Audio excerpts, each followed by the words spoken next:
Morning, everybody. Good morning. My name is Julia Rady, and I'm the chair of the Toronto Preservation Board. The clerk has confirmed that we have quorum, so I will now call meeting 40 of the Toronto Preservation Board to order. Welcome, everyone. This is a hybrid meeting with some members, staff, and public attending in person, and others connecting by video conference over the WebEx platform or calling in. This meeting is also being live streamed online at youtube.com/Toronto City Council Live. Because we are meeting in person and remotely, we ask for your patience with any delays and technical issues. If you are registered to speak at today's meeting, please listen for me to call your name. I will call speakers in the order they appear on the list. The list of speakers can be viewed online by visiting the Toronto Preservation Board at toronto.ca/council and clicking the speakers box for today's meeting. I would like to request that staff and invited participants, as well as all observers joining remotely, keep their video turned off unless they need to speak or answer questions. This will make it easier for me to, as chair, to see the members as we debate and vote on the agenda items. Members, for quorum purposes and participation in the meeting, it is important for you to keep your cameras on. I also ask that your microphones are muted unless you wish to question staff or speak to an item. To ensure we have an efficient meeting with the board members having an equal opportunity to ask questions or to speak on an item, I will run the timer for 5 minutes. Members will have up to 5 minutes each to ask questions of staff and speak on an item. As a reminder, motions need to be moved at the beginning of a member's speaking time. Please submit and approve your motions by email. Staff are available at hertpb@toronto.ca to help with motions. If members wish to speak on an item, please raise your hand or unmute your mic and indicate your intention to speak, and I will create a speakers list. When voting on an item or a motion, I ask members to raise your hand to indicate your vote. If there is a recorded vote, you will be asked to state if you are in favor or opposed.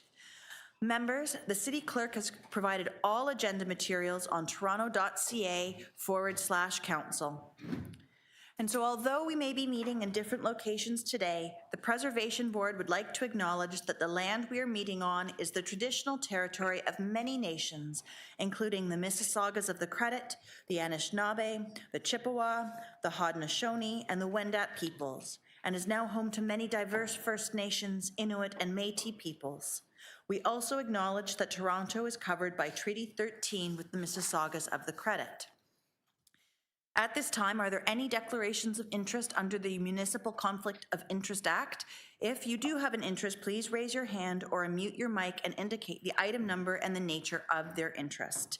And are there any declarations? There are. I declare an interest on items PB 40.1 and PB 40.9. For both of those items, the firm that I work for is the Heritage Consultant, or was the Heritage Consultant. May I please have a motion to confirm the minutes from our meeting on January 19th, 2026? Paul, thank you very much. All those in favor, please raise your hand. Thank you. The motion carries.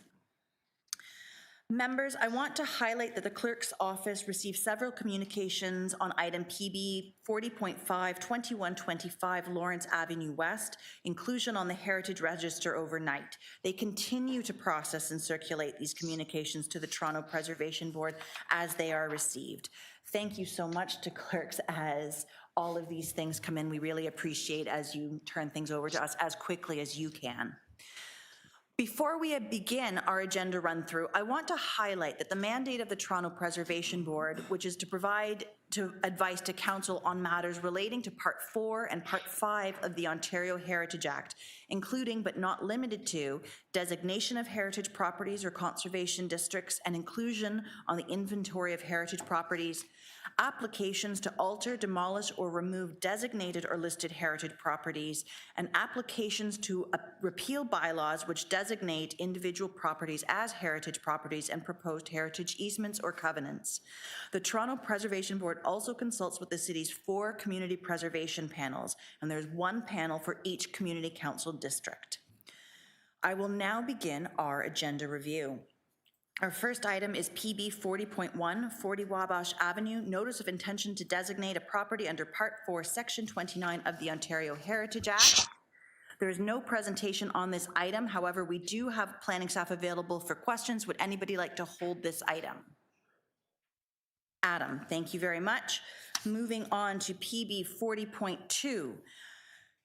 401 King Street West, Notice of Intention to Designate a Property under Part 4, Section 29 of the Ontario Heritage Act. There is no presentation for this item. However, there is, planning staff are available to answer questions. Would anybody like to hold this item? Adam, thank you. Our next item is PB 40.3, 53 Strachan Avenue, Notice of Intention to Designate a Property under Part 4, Section 29 of the Ontario Heritage Act. While there is no presentation, Heritage planning staff are here to answer questions. Would anybody like to hold this item? Adam, thank you very much. Moving on now to PB 40.4, 150 College Street, University College, 15 Kings College Circle, Notice of Intention to Designate a Property under Part 4, Section 29 of the Ontario Heritage Act. We have a speaker registered on this item, so I will hold it. Next is PB 40.5, 2125 Lawrence Avenue West, inclusion on the Heritage Register. We have speakers registered on this item, and so it will be held. PB 40.6, 21 Baby Point Crescent, alterations to a designated heritage property in the Teiaiagon-Baby Point Heritage Conservation District. Speakers are registered on this item, so I will hold it. Item PB 40.7, 9 Drumsnab Road, alterations to a designated heritage property in the South Rosedale Conservation District. We have a refusal. Speakers are registered on this item, and so I will hold it. Then we have PB 40.8, 1909, Yonge Street, alterations to a designated heritage property under Section 33 of the Ontario Heritage Act and authority to amend a heritage easement agreement. I have speakers registered on this item, although of these speakers, can I ask if there's a presentation or if you're here to answer questions? Good morning, Madam Chair. Can you hear me? I can. Yes, we're only here to answer questions if the board has any. Very good. Thank you so much. So we have a presentation from planning staff available if my members would like to hear it. Would anybody like to hold this item? Adam, thank you very much. Next item is PB 40.9, 153 and 185 Eastern Avenue, alterations to a designated heritage properties under Section 33 of the Ontario Heritage Act and authority to enter into a heritage easement agreement. We have a speaker registered on this item, so it will get held. We then have PB 40.10, 56 Yonge Street, alterations to a designated heritage property under Section 33 of the Ontario Heritage Act and authority to amend a heritage easement agreement. We have a presentation from Heritage planning staff available if we would like to hear it. Would anybody like to hold this item? Adam, thank you. And then we have PB 40.11, the 2026 Toronto Heritage Grant Awards.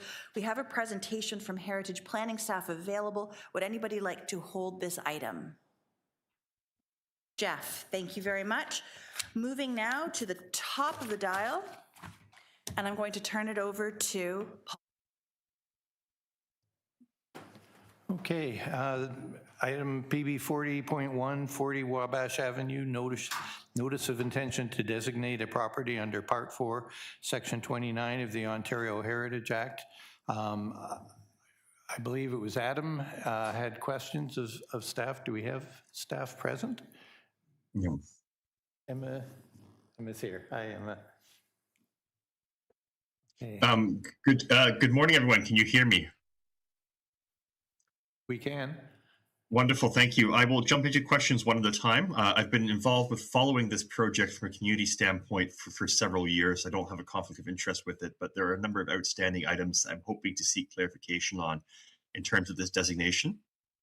The first pertains to the industrial elements on the outside of the building. Could staff speak to whether the industrial chimney, the industrial grain silos, and metal components on the outside of the building that remain from when it was a linseed oil factory, are they part of the designation report? Through the And chair. are they being recognized as attributes? Yeah, sorry, could you be a bit more specific? Because the chimney stack is currently included as a heritage attribute, On the including, exterior of the building, on the roof, and on the on the south elevation, there are a number of metal components that pertain to both its time as a linseed oil factory, including a grain chute or silo on the roof, yeah, so if you and look, what looks like it could be metal awnings, potentially from its use as a TTC garage. Are those recognized as heritage attributes? thank They've you. been flagged in multiple community consultation meetings as something that would be worth pursuing in terms of heritage status. Yeah, so if you look at page 10 of the report, you'll see that the steel grain hopper on the roof of the mill building and the steel lean-to or canopy frame structure have been included as attributes within the report. Wonderful, thank you. The second question pertains to interior elements. Are any interior elements recognized as heritage attributes at this site? No. Nope. Thank you. My third question pertains to the ghost sign on the outside of the building. There is an old hand-painted sign from its time as a linseed oil factory on the south elevation of the building. Is the ghost sign recognized as a heritage attribute? Not specifically. It is mentioned within the statement of significance as being indicative of the industrial typology, but it's not singled out as a separate attribute from the brick materials or the typology itself. Okay, linking to that question, do we know if there's precedent for recognition of ghost signs as a heritage attribute? I'll defer I know to there's been a number of books published on them in recent years as an increased interest in their component as part of Toronto's historical legacies. I'll defer that question to Tamara.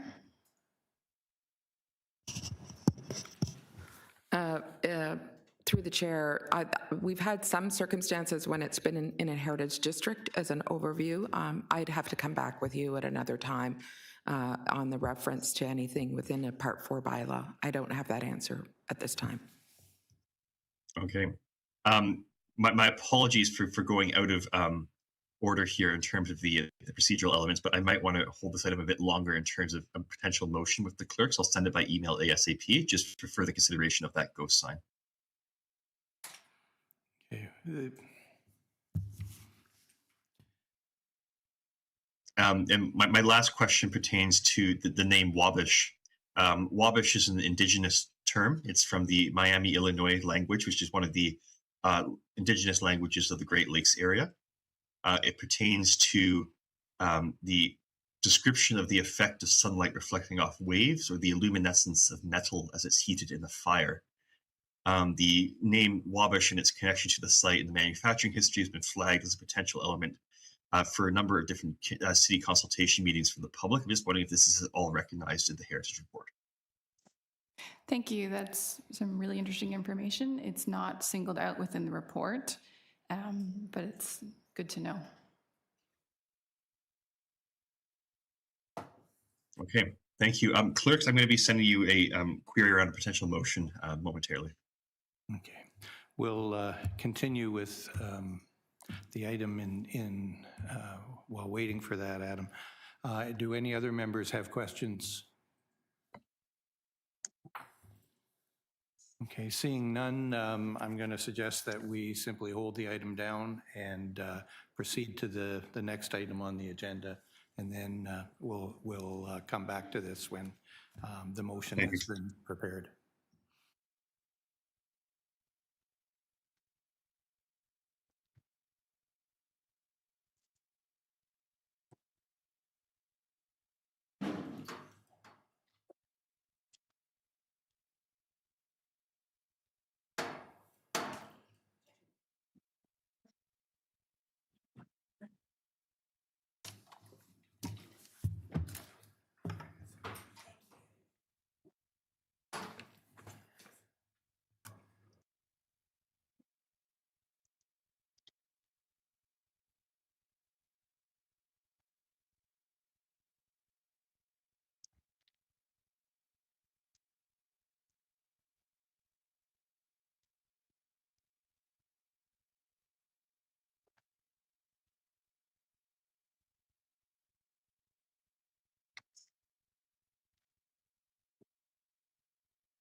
And I'm back.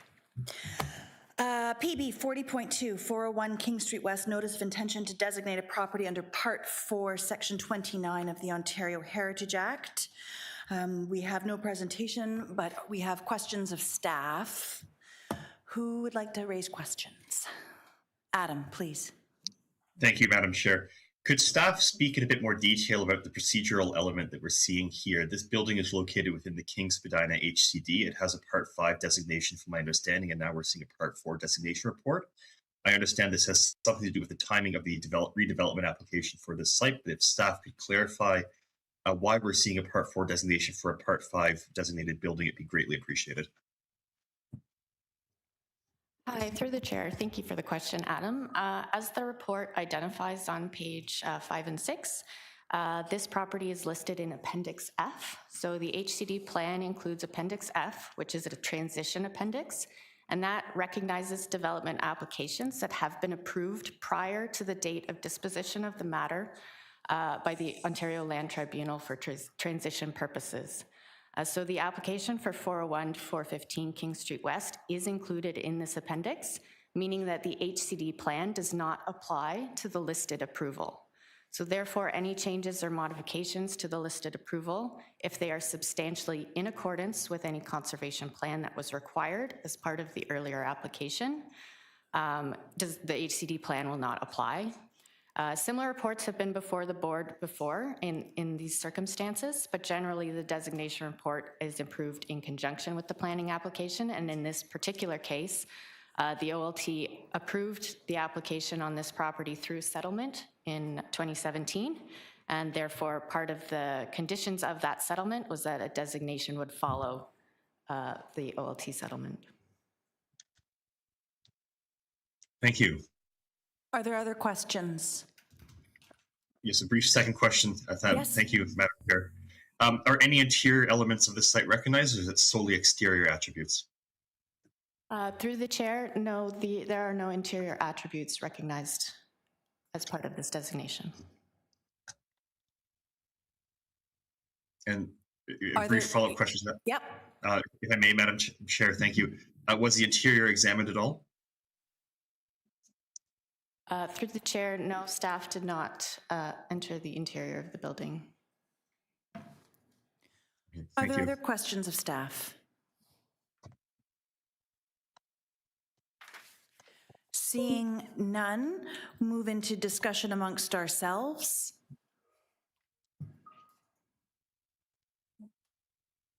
Any points of discussion? Yes, Adam. Thank you, Madam Chair. This is a very interesting case where we have a heritage conservation district now in force, but we have these transitional properties, and I'm wondering how many more of these we might see in the future. And just a second comment to my two subsequent questions around the interior. I always wonder with these, especially early 20th century factory buildings, what interior elements might have remained from their time as factories, and also just in general in terms of brick and beam construction. So it's disheartening to hear that staff are not able to access the interior of the building, but I certainly understand the limitations with private property around those matters. Other points of discussion? Seeing none, I have a staff report with recommendations before us. Would anybody like to move the recommendations in the report? Peter, thank you so much. All those in favor? Perfect. And I'm just waiting for Wendy. Thank you very much. Motion carries. Moving along now to item PB 40.3. 53 Strachan Avenue, notice of intention to designate a property under Part 4, Section 29 of the Ontario Heritage Act. I will open the floor to questions of staff. Adam, go for it. Thank you, Madam Chair. Could staff kindly clarify if the ghost sign on the south elevation of this building from its time as a lumber mill is recognized as a heritage attribute or not?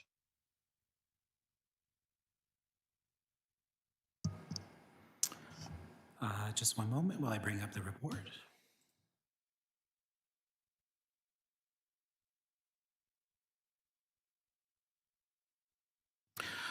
Through the chair, I would note that in the statement of significance, it states that the south elevation's painted signs, including John B. Smith & Sons lettering in both black and white that extend across the entire elevation between the second and third stories, has been identified as a heritage attribute. Thank you for the clarification around the Thank ghost you sign. very much, Patrick. Do we have other questions? Yes, Adam. Thank you, Madam Chair. There are two buildings on this site, from my understanding. There's the 53 Strachan Avenue, the former lumber mill site, and then there's a secondary outbuilding. Is that secondary outbuilding located to the east, part of this report, part of the same site, or should it be considered as a separate property? It is part of, through the chair, it is part of the same property, and we assessed it and did not include it as a heritage attribute. Other questions of staff? Adam? Thank you, Madam Chair. And thank you, Patrick, so far for your questions or your answers. Could you speak a bit more about the history of that second building on the site, please? Is any information available about its history, when it was built, how it links to the main building on the site? Through the chair, would it be appropriate to read the section of the report that discusses the history that you've all been provided with? We've got the report before us, and it's been provided us in writing. You can summarize it maybe in 2 sentences, because it'll be before Mr. Nguyen as well. Certainly. It was constructed between 1901 and 1903. It was constructed as a stable building and originally had other large storage sheds, which were demolished, I believe, in through the 1950s, 1970s. Perfect. Thank you so much. Are there other questions? Adam? Thank you, Madam Chair. It's my understanding that there's a remnants of a historic orchard potentially linked to Fort York along the south side of the site. Was any consideration given to examining the role of the historical orchard? It also extends it to the neighboring Garrison Commons community garden. I'm through the chair. Adam, I didn't understand. Did you say gorge? Orchard, fruit orchard. Orchard? To my knowledge, we were not aware of that. And as the area has been heavily industrialized for over 150 years, I would not know if there are any remnants of such an orchard. There are a few surviving trees from that. Thank you very much. Thank you. Are there other questions of staff? Seeing none, we're moving into discussion amongst ourselves. Any points of discussion? Adam? Thank you, Madam Chair.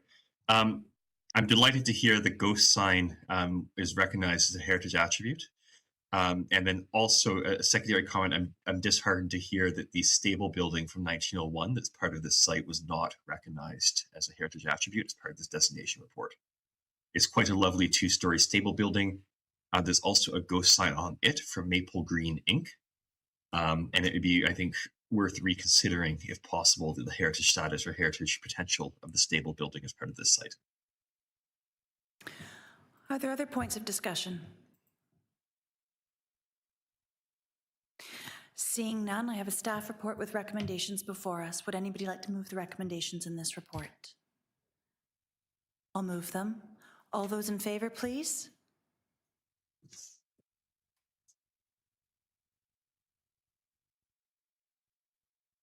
Okay, motion carries. Thank you very much.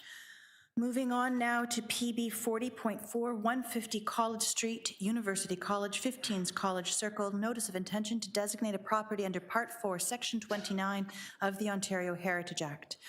We have no presentation, but staff will be available to answer questions. But first, we have a speaker registered on this item, and I welcome to the floor Leslie Barnes. You will have 5 minutes to speak, and I'll wave at you, and you'll see the timer when you're getting close to the end. I'll wave at you when you're getting close to the end. Well, thank you very much.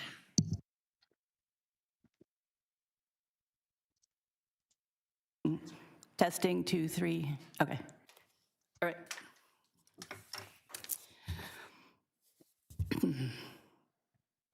Thank you to the board for allowing me to speak. My name is Leslie Barnes. I'm on the Toronto East York Community Preservation Panel.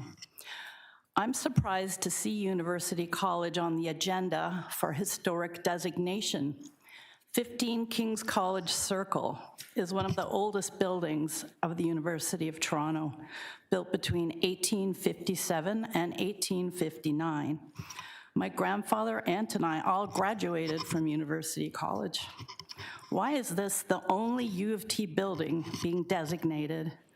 The Stewart Observatory, built in 1853 and relocated in 1907 to where it stands in front of Hart House, is an even older building.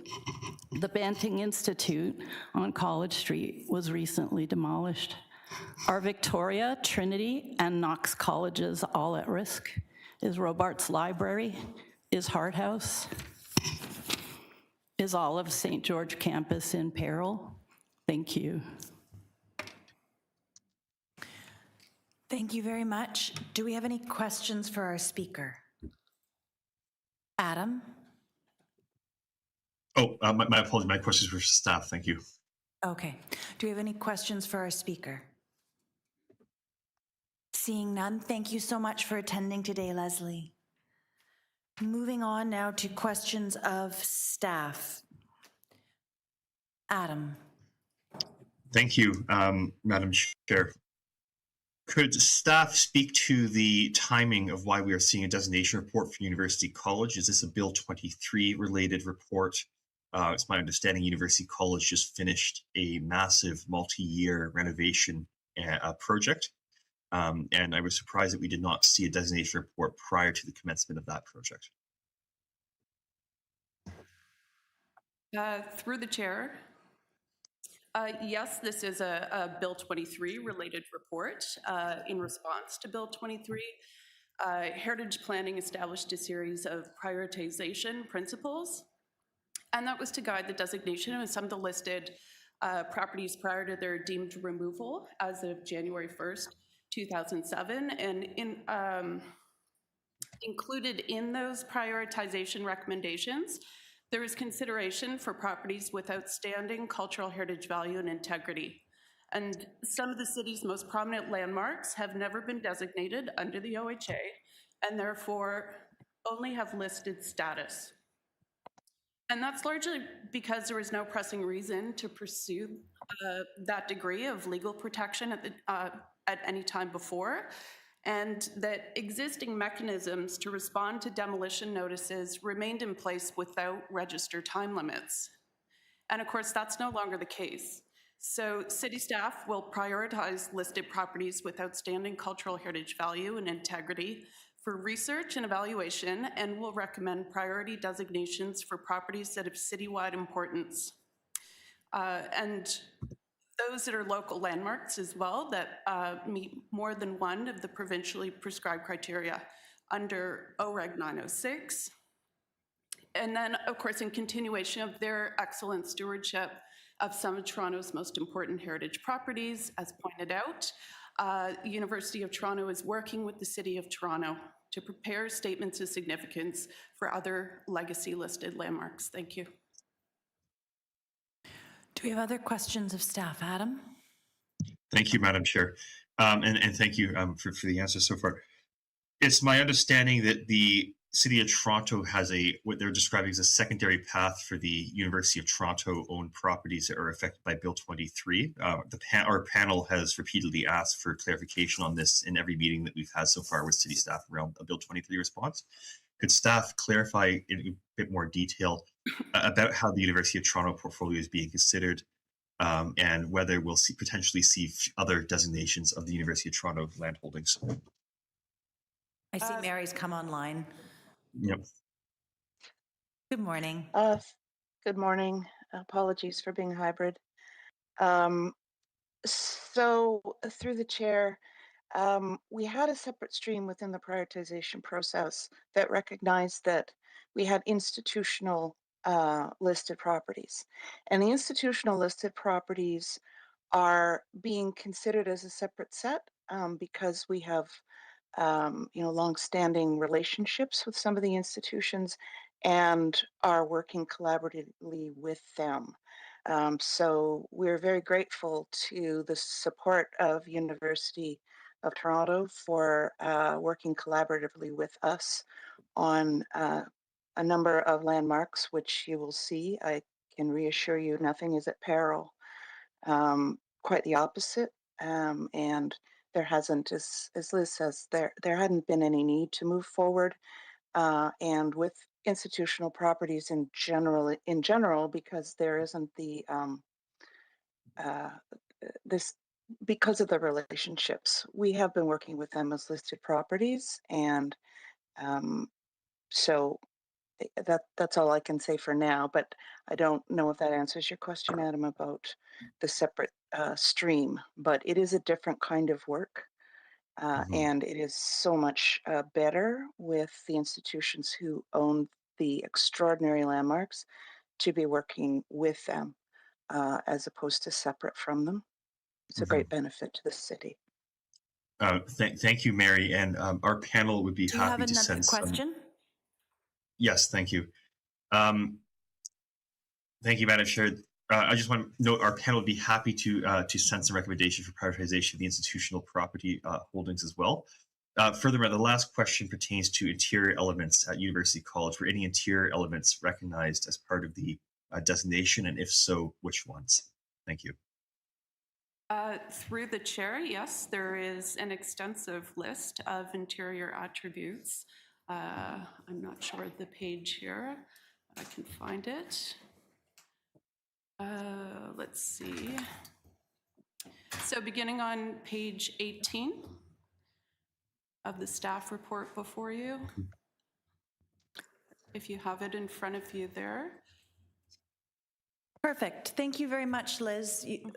For everybody, just to clarify, the interior attributes that have been named are on page 18 of our agenda materials. So we should have all of those in front of us, which is great.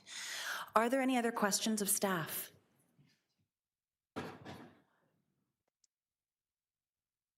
Seeing none, moving into discussion amongst ourselves. Any points of discussion? Adam? Thank you, Madam Chair. It's wonderful to see designation of University College, so landmark building. I remain amazed that a number of landmark buildings have never been designated in the City of Toronto to date, although I understand that prior to Bill 23, there was not necessarily a pressing need to do so. I'm very, very hopeful that we'll see designation of other University of Toronto properties as well as part of the Bill 23 response. Some of them have been on the Heritage Register since the very first batch listings in 1973. Sussex Court comes to mind, one of the oldest purpose-built apartment buildings, now university offices, a number of institutional buildings like the one Leslie mentioned, the Stewart Observatory. And I also just want to note another potential interior element of the University College that didn't necessarily make it into the report here, but in one of the towers, it's not necessarily accessible publicly. In the attic, there is hundreds of student names carved into the bricks with dates going back to the 1890 fire restoration or 1890s fire restoration. It seems that students who find their way up into that tower, which is now off limits, have all carved their names into the bricks over the past century or so. So there's a real interesting legacy hidden up in the attic of University College, although I understand why it's not necessarily in this report. Thank you very much. This is indeed lovely to see it come forward and to see such a collaboration between the University of Toronto and the city. I feel a bit assured that the university is looking after its properties and understands its rich heritage as being a huge draw to its campus as well. And so, it's lovely to have this as a starting sort of reference point for designation. Are there other points of discussion? Seeing none, I have a staff report with recommendations before us. Would anybody like to move the recommendations in this report? Thank you, Karash. All those in favor, please. Motion carries. Moving on now to PB 40.5, 2125 Lawrence Avenue West, inclusion on the Heritage Register.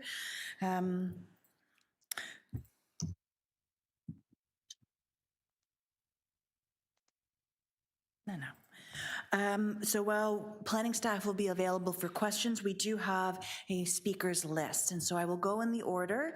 I will time you to all the speakers so I don't say it before each of you. I'll wave at you when you get close to the end of your 5 minutes. And might chime in if we venture too off of what the Preservation Board mandate is for heritage. But the first I will call is Daniel Tate. Is Daniel here? Good morning. So you'll press the little green button in front of you when you're ready to speak, and I will start the clock.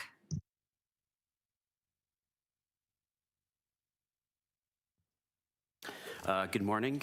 I'd like to start with the customary taxpayer land acknowledgement. We are gathered here today because of the generous support of the Toronto taxpayers. It is their hard work that funds this entire municipal operation, and without them, this institution could not function nor exist.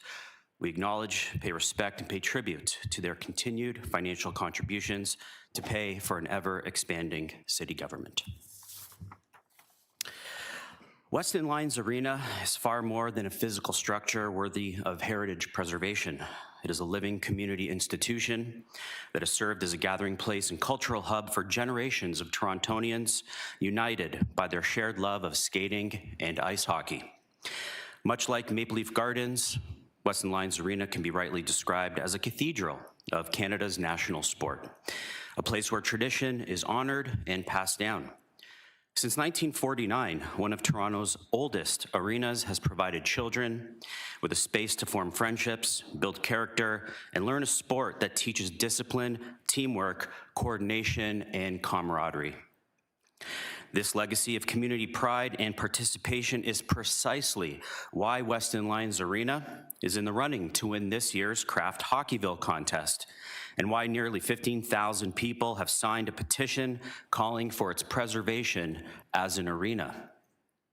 With respect to the proposed heritage designation, there is a crucial consideration that must be addressed. Weston Lions Arena must be added to the City of Toronto's Heritage Register specifically as an ice rink.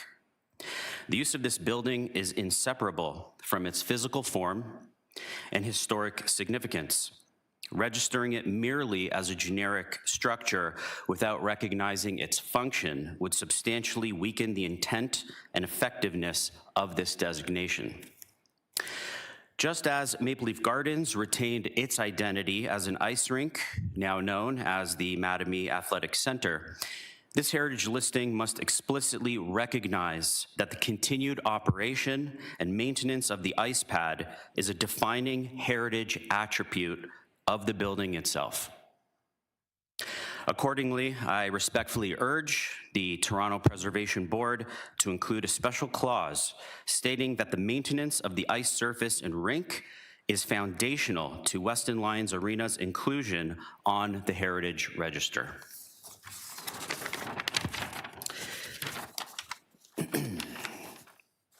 In 1949, the Toronto Maple Leafs had just won their third consecutive Stanley Cup, and hockey-crazed children wanted a rink where they could play.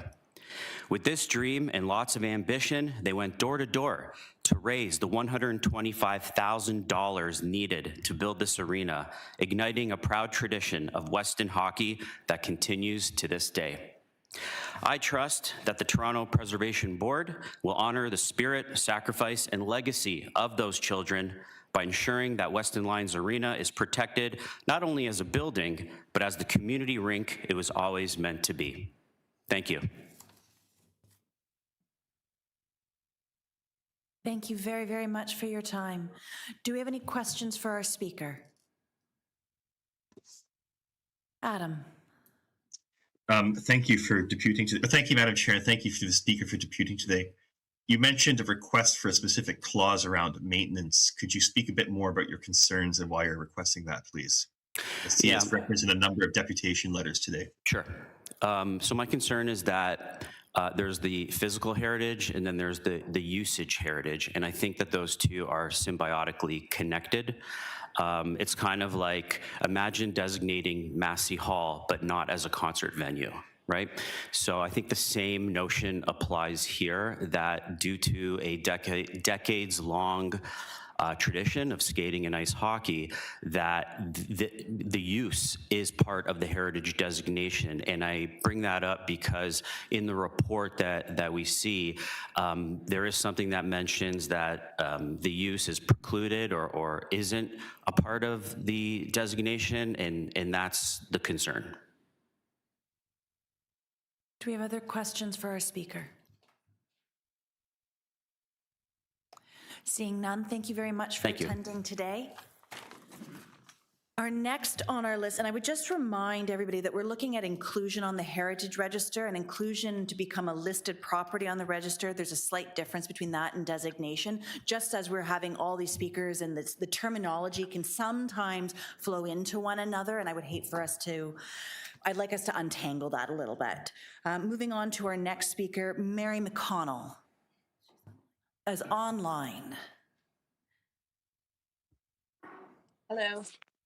Good morning. You'll have 5 minutes.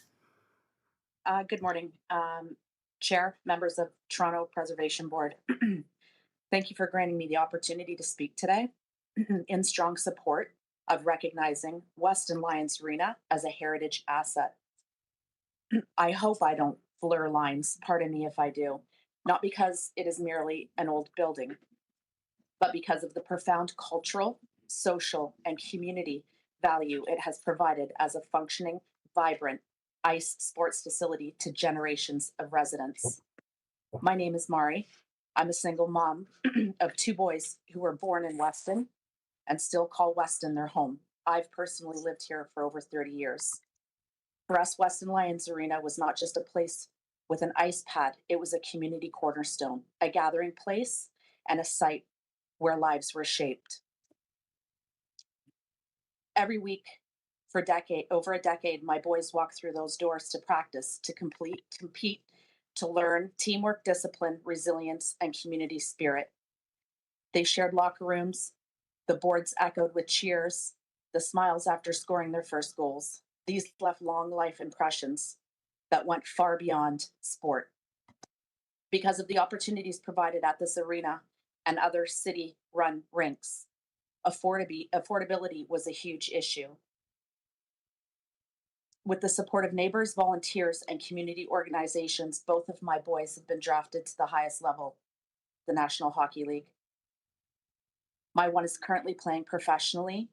My youngest has earned a full athletic scholarship and is in his 3rd year of college, playing the sport that he loves. None of this happened without the help of community-run rinks. The same ice that served local youth and families for over 75 years. This community of use reflects not only longevity, but deep associative value with the heart of this community. Weston Lions Arena is among the oldest arenas in the city of Toronto, built in 1949, the 4th oldest after Coca-Cola Coliseum, Varsity Arena, and Maple Leaf Gardens. Yet it is the only one of these with continuous public ice sports usage for house leagues, minor hockey, senior leagues that run 52 years, and community programming. The Ontario Heritage Act asks whether a property has historical or associative value, direct links to activity and institutions that shape our community, contextual value, defining and supporting the character of the area, functionality, continuity, long-standing connected use that contributes to cultural identity. Weston Lions Arena satisfies these tests. It has been continuously used as an ice sports facility since its inception over 75 years. Unbroken use that connects past, present, and future. Its functionality and visually tied it to its surroundings in Lions Park and the Humber Valley, the landmark known to every Weston family. Its use is deeply embedded in the fabric of Weston's social history, where shared recreational spaces built social cohesion across generations. This is not nostalgia. it is a recognition that a place where people grow from friendships, build character, and chase dreams, like my son's. As heritage value well beyond bricks and mortar. Finally, the arena stands as a testament to community initiative, originally built through door-to-door canvassing and donations, and operated for decades by the Weston Lions Club before being gifted to the city with the understanding it would always remain a ice facility.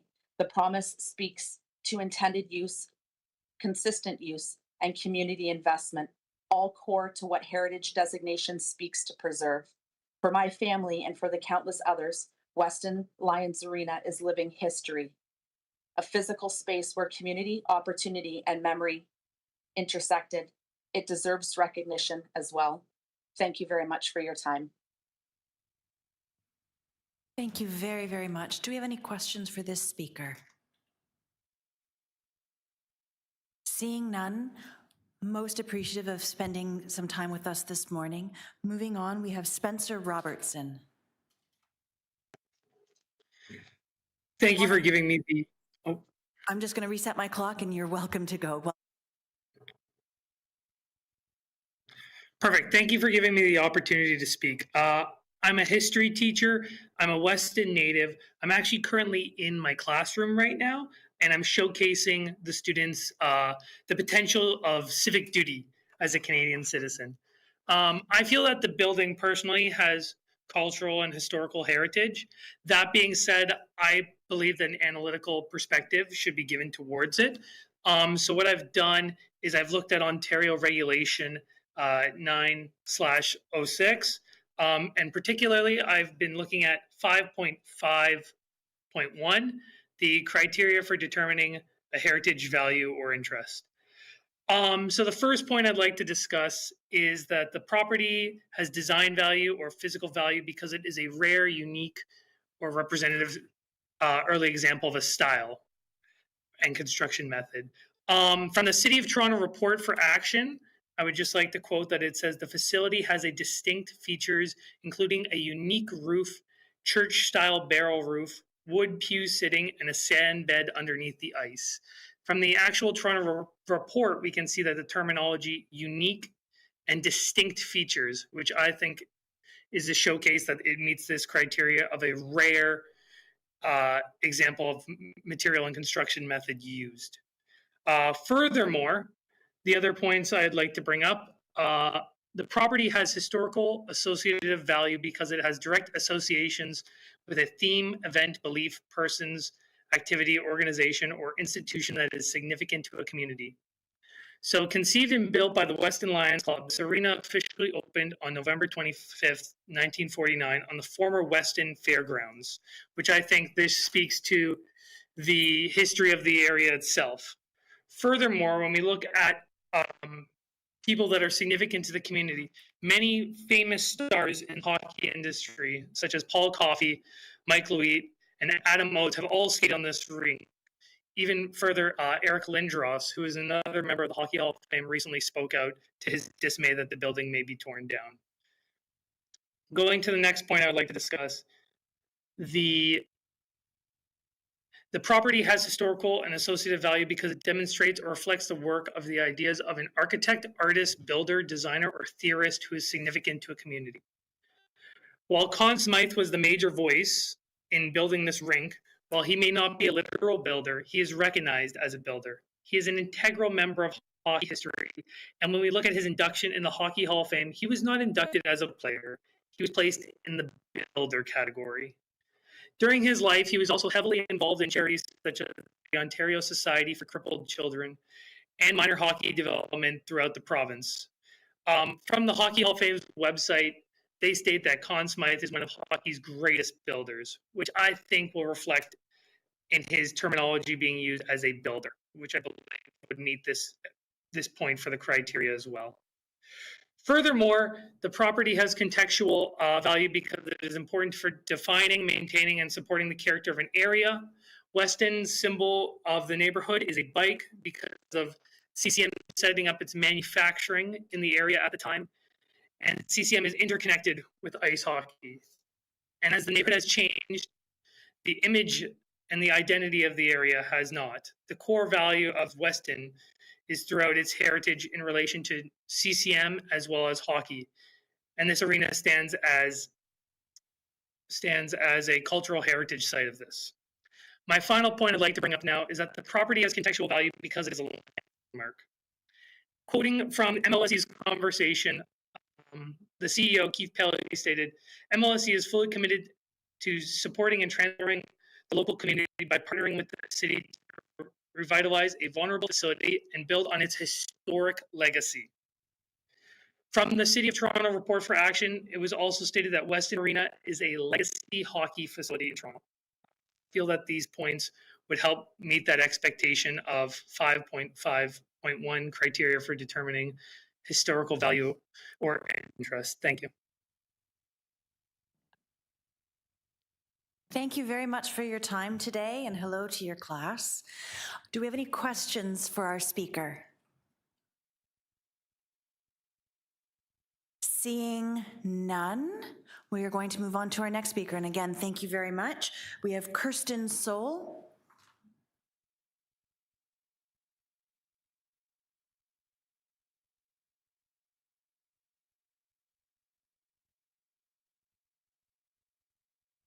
Kirsten?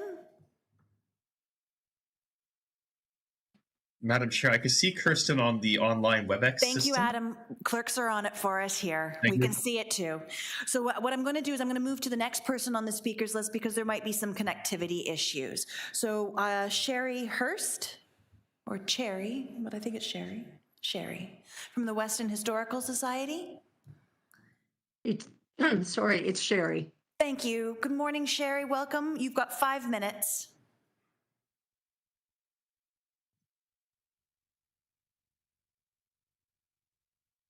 You've muted yourself. Sort of the opposite of what we usually ask at these meetings. You're still muted.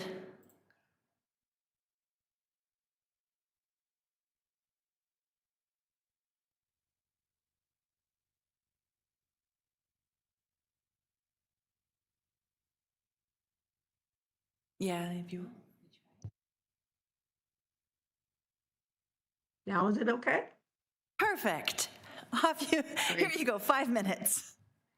Okay, anyways, first of all, please forgive the huge bandage on my chin. I have a large infection there and it is not pleasant to look at, so hence the cover up. As said, my name is Sherry Hurst and I'm the president of the Weston Historical Society.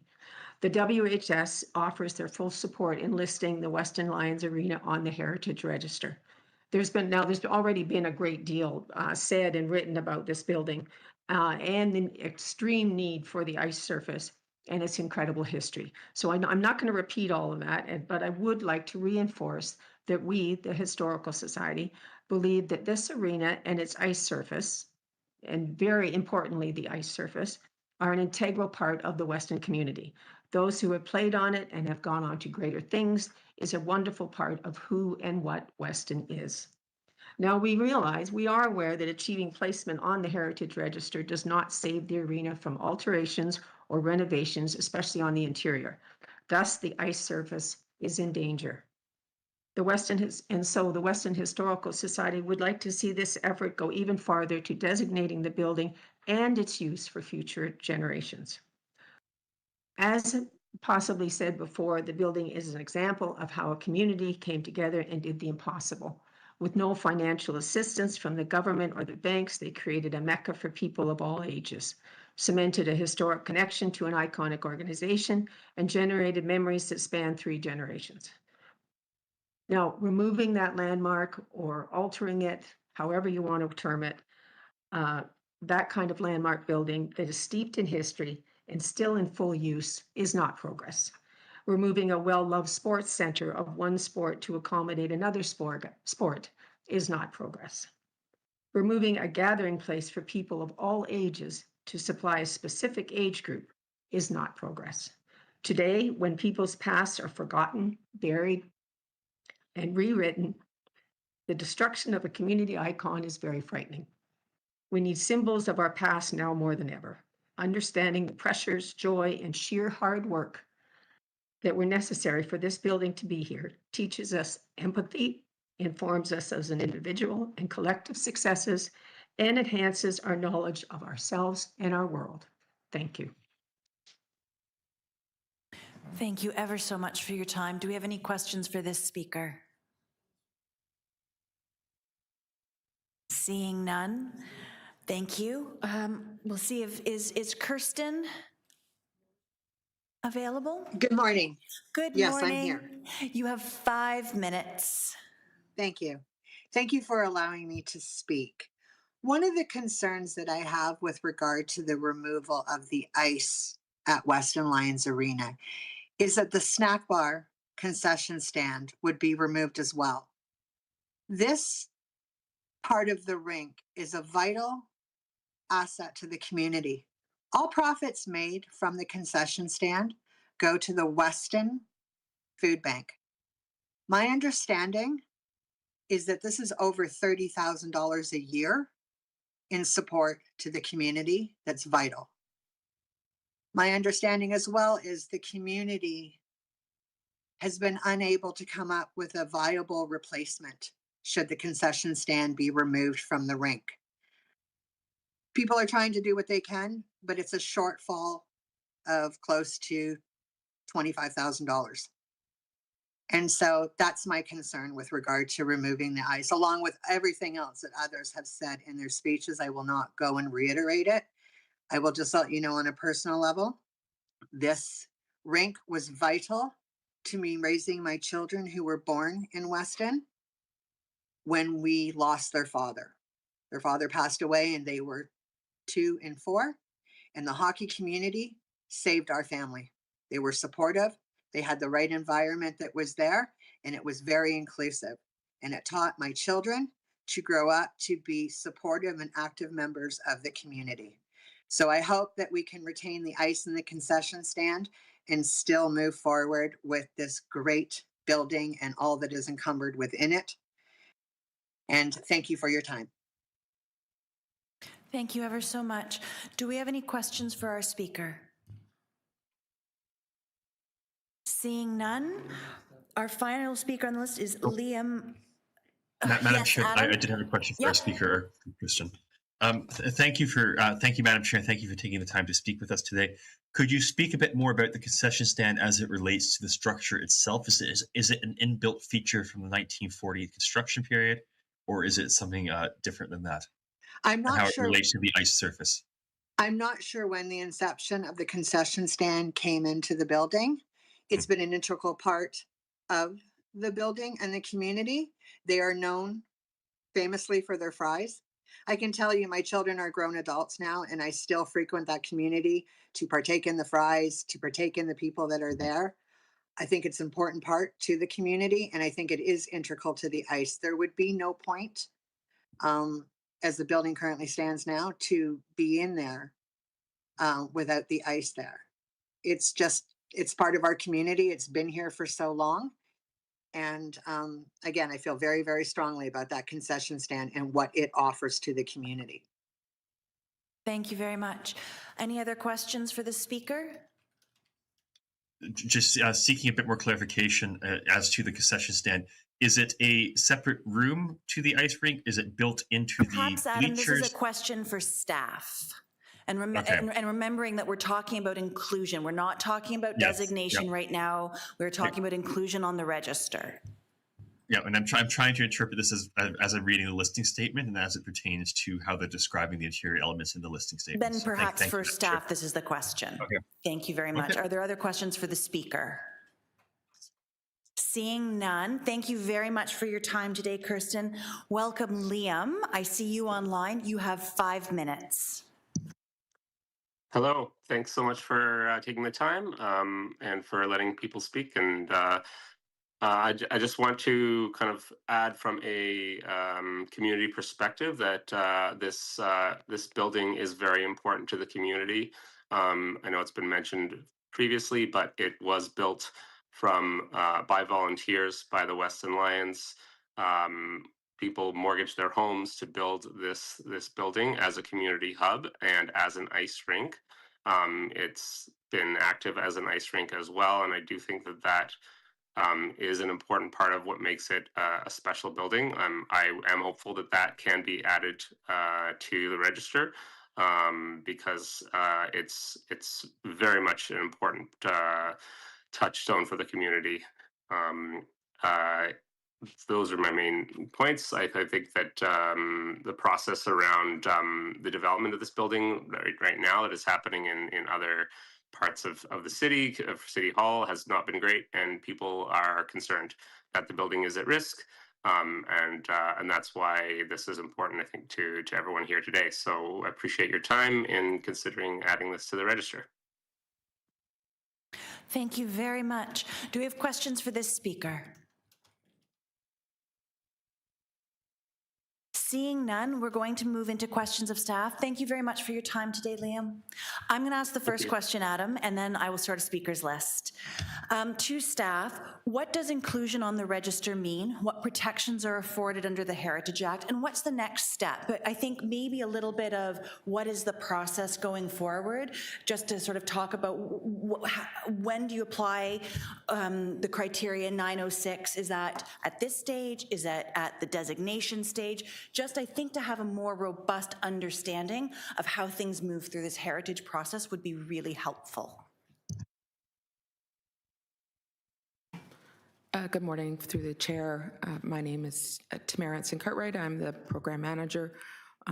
Before answering the questions, I just wanted to acknowledge the additional information and community input we heard this morning.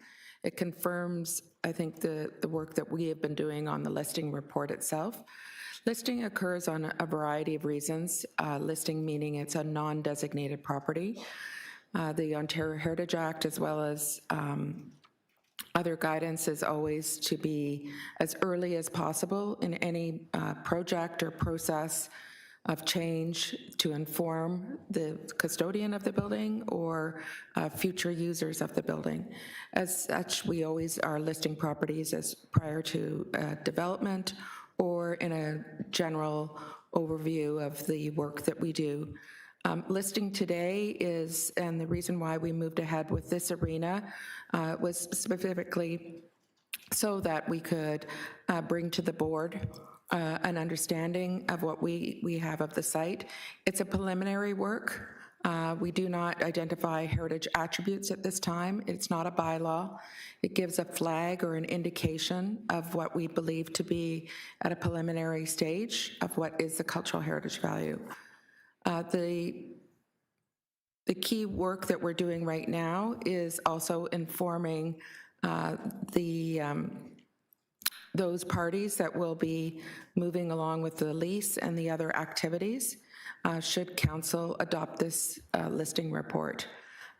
This is an integral system for us, or process, so the listing statement will then be used by our team, our colleagues that are dealing with planning applications or permits under the Ontario Heritage Act.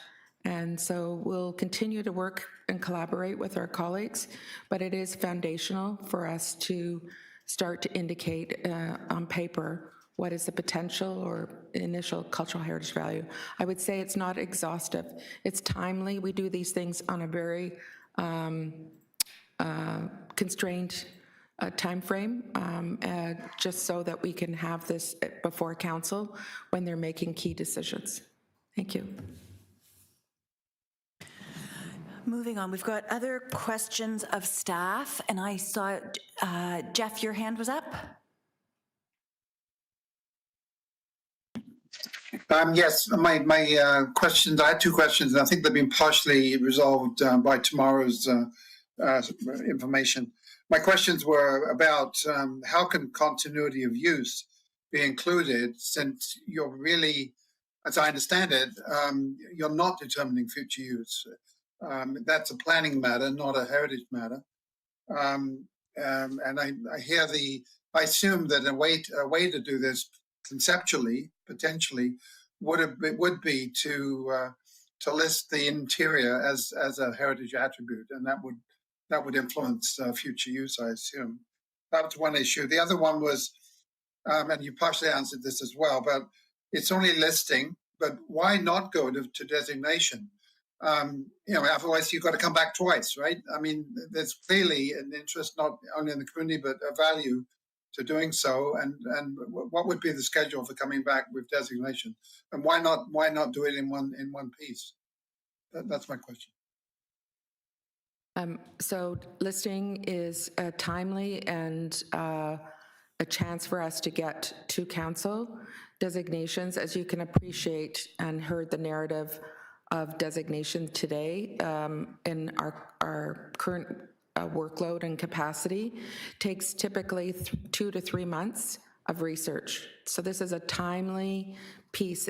We don't move to designations unless there's something that's an imminent threat. A demolition permit has been issued that we are resolving, but honestly, this is, I would say, the preferred option for us unless there is something that's extraordinary.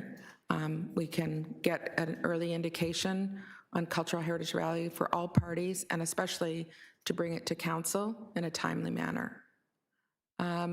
Mary, I see you've come online. Are you wanting to speak to the second question about what happens next in the future? Thank you.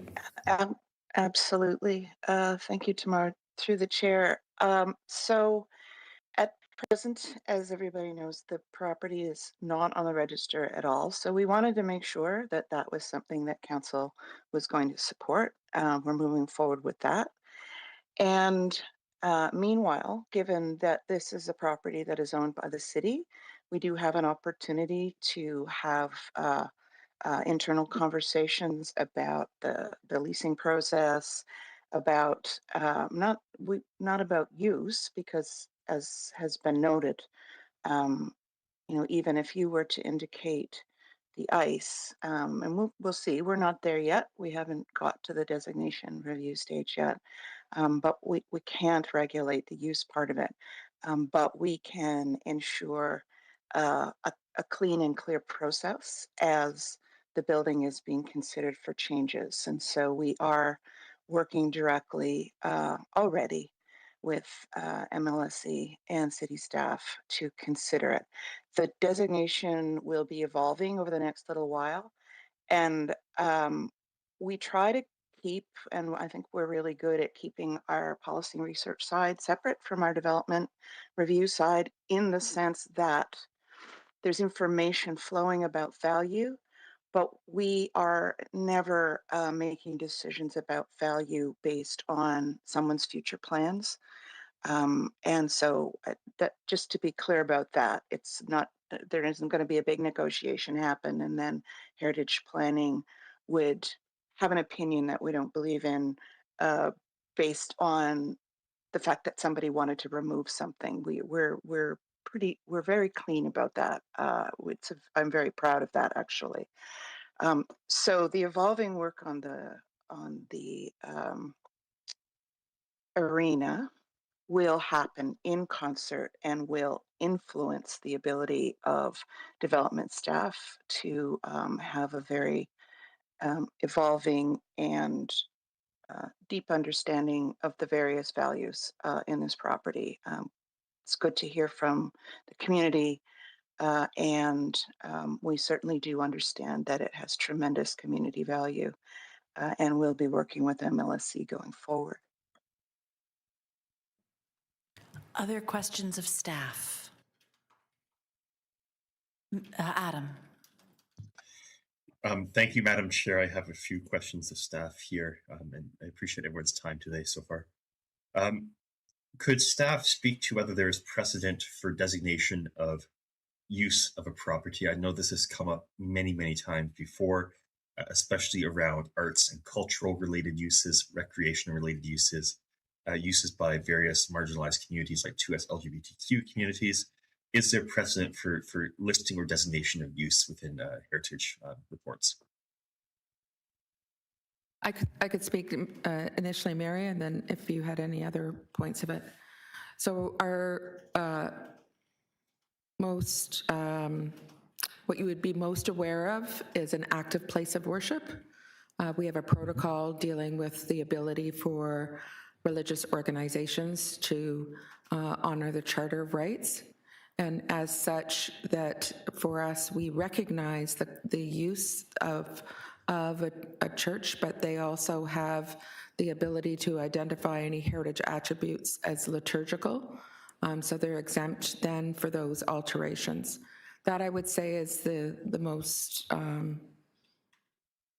understood or known idea of at least acknowledging the use as an active place of worship, but there is a recognition that we cannot stop, a municipality can not stop them from making some changes that would allow them to practice their worship.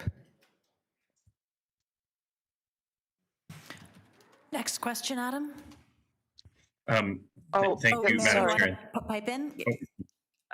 Sorry, I just wanted to add one more thing, just to acknowledge. I love the parallel between hockey and places of faith, because I think for many these are places of faith as well.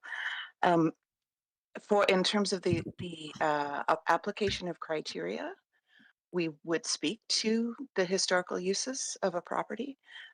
It's when you get into the issue of the attributes that we would have to have discussion. Are there attributes that express those values? And again, it isn't going to be shaped by anybody's plans one way or the other. And you can see with other properties, it will guide the work. And but we are always unable to consider to ensure continued use.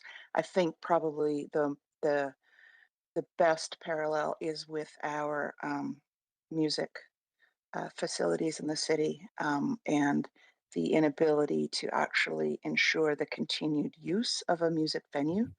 We can recognize even interior attributes related to that, but we cannot guarantee that those retained attributes will be used in service of the continued use of it. I'm just going to check, Adam, that I don't have other members who also have a question of staff, and then we can move on. Okay, you have another question? Yep. Thank you, Madam Chair, Tamara and Mary, for your answers. My next question pertains to layout as a consideration in terms of heritage reports versus use. Is there an opportunity to further recognize the layout of the space in terms of its how it may be used by the community, and is it different from your response to use as an attribute?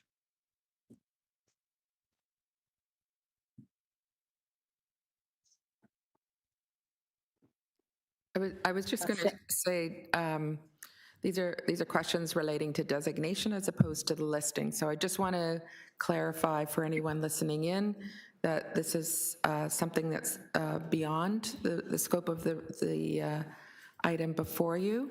But as you can see on many other reports that are related to designation, the form, scale, and massing of a building is always addressed in the designation reports.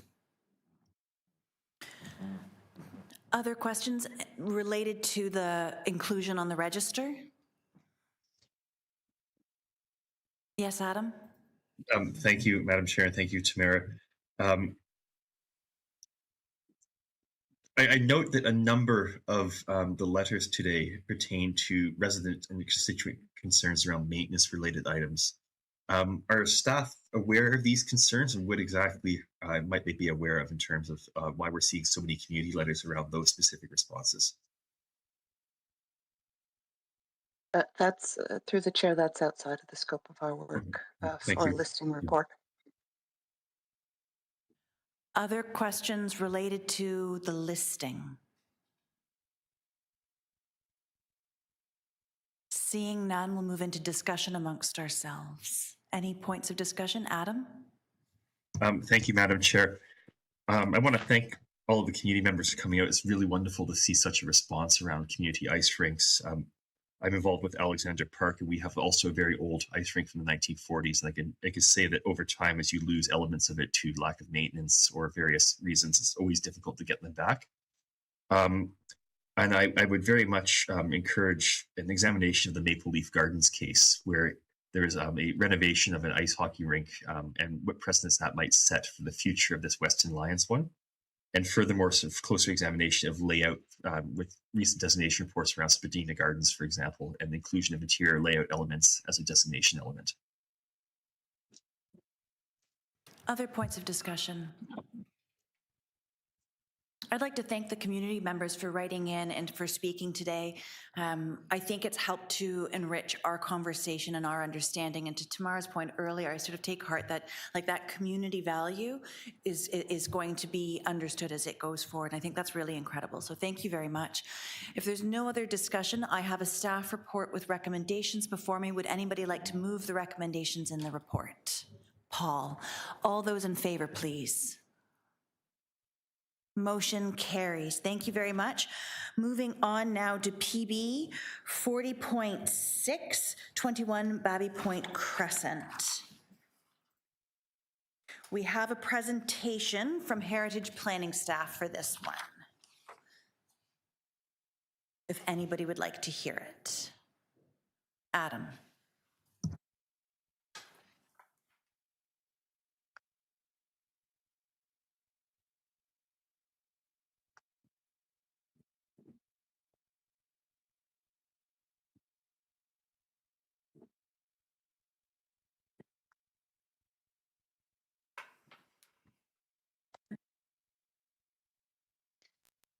So, sorry for the intrusion. I know it's weird that I'm hybrid and I'm intruding, but my understanding is that the owner has withdrawn this application. So if that could be clarified by my staff prior to a presentation, that would be helpful for your information. So I'm just chatting with clerks, Mary, procedurally, we have to hear the presentation because there's a speaker registered. We have to follow that order of things. Gotcha. Yeah. Gotcha. We're making everybody reasonably happy this way. All right. I was worried the presentation was the speaker hold. So thank you very much.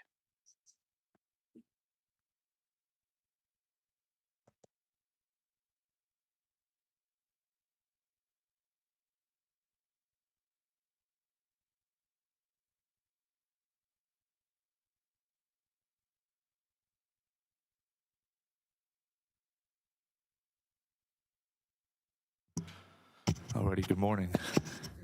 Good morning, Madam Chair and members of the board. My name is Amir Nissan, and I am a development review planner with the team at Heritage Planning. And before you is item PB 40.6 regarding 21 Baby Point Crescent, alterations to a designated heritage property in the Teiaiagon-Baby Point Heritage Conservation District. Next slide, please. Thank you. This slide displays the context map with the subject site's location highlighted in red. 21 Baby Point Crescent is located on the south side of Baby Point Crescent at the intersection of Fleur Place and Baby Point Crescent in the Teiaiagon-Baby Point Heritage Conservation District. Next slide, please. Thank you. This slide includes photos of the pre-existing condition of the property. Constructed in 1917 in the Tudor Revival English cottage style, 21 Baby Point Crescent is a significant heritage resource that has design and contextual value, supporting the HCD's cultural heritage value. This is evident in its asymmetrical massing, its hipped roof with intersecting gable, eave brackets, stone and stucco cladding, and the segmental and round arch openings with stone sills. It also featured an entrance portico and Spanish tiles on its roof, but these were removed before the HCD plan came into full force and effect. A core intent of the Teiaiagon-Baby Point District Plan is to preserve the established physical character of the district and the constituent elements that combine to create a sense of place. And central to that intent is the preservation of the relationship between the buildings and the public realm, including the defined setbacks, the scale, and articulation of principal facades along the street. Next slide, please. This slide displays the pre-existing context on the left and the proposed front elevation on the right.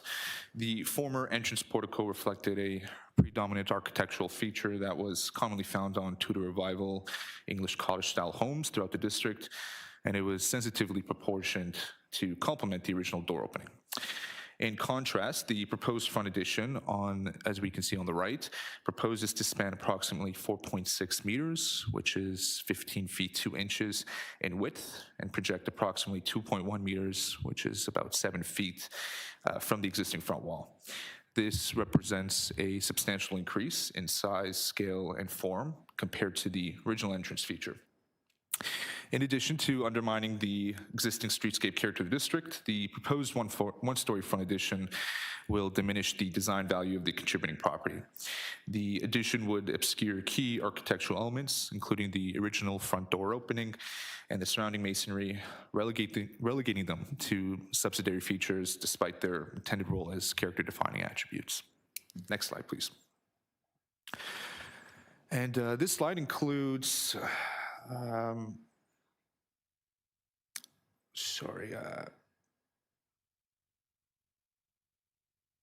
this slide includes the pre-existing condition of the property and the front elevation on the right. Next slide, please. And this slide includes the side west elevation on the left and the side east elevation on the right. Next slide, please. And this is the final slide, and it includes the proposed sectionals and floor plans of the front addition. In support of its objectives, the district plan does not permit front yard or front facade additions on contributing properties. Front additions are understood to fundamentally disrupt the cohesive rhythm of the streetscape, undermine the HCD's original development pattern, and alter the building's massing and visual hierarchy as seen from the public realm. And even if differentiated through materials or detailing, front addition diminishes the building's legibility and erodes the bucolic streetscape character that the district plan aims to conserve. Heritage planning staff are therefore of the opinion that the proposed front addition to the existing heritage building at 21 Baby Point Crescent does not comply with the respective district plan, nor does it accord with recognized principles of good conservation practice. And so for the reasons outlined in this presentation and in the staff report, staff are recommending that the application be refused. And that concludes my presentation. Thank you. Thank you very much, Amir. We have one speaker on this item, Vanessa Hicks. Thank you, I'm here. Good morning, you've got 5 minutes. Good morning, Madam Chair and members of the Heritage Preservation Board. My name is Vanessa Hicks and I'm a professional heritage planner with MHBC Planning.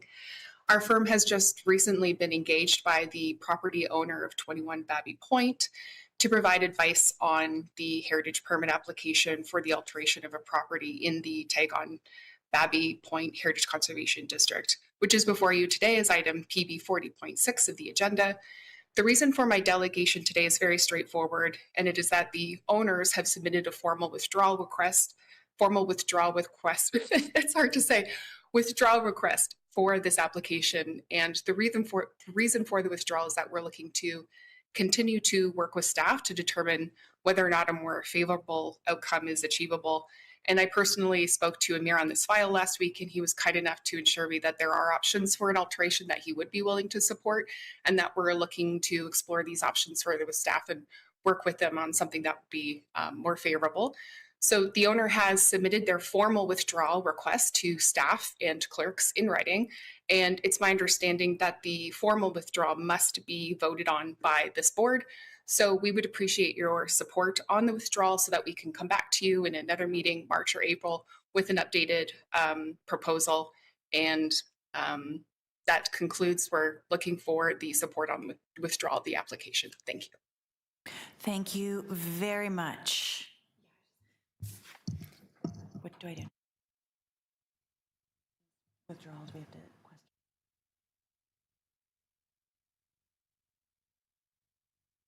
Does anybody have questions for our speaker? Seeing none, we have a withdrawal before us, which we need to vote on. Correct? Do we have a motion for that, or just? We're just going to display it. And because it's a withdrawal, it's sort of just procedurally, because we're talking a lot about procedure, had to hear the presentation, questions of our speaker, and now we move into the withdrawal because it's been entered by our applicant. That sort of overrides the rest of it.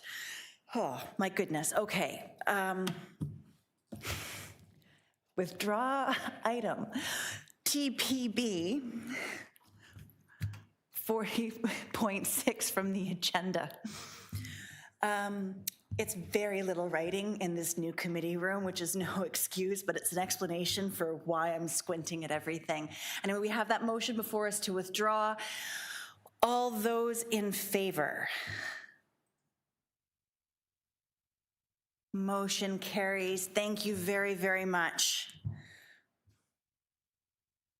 Moving on now to PB 40.7. 9 Drumsnab Road, alterations to a designated heritage property. We have a presentation from Will.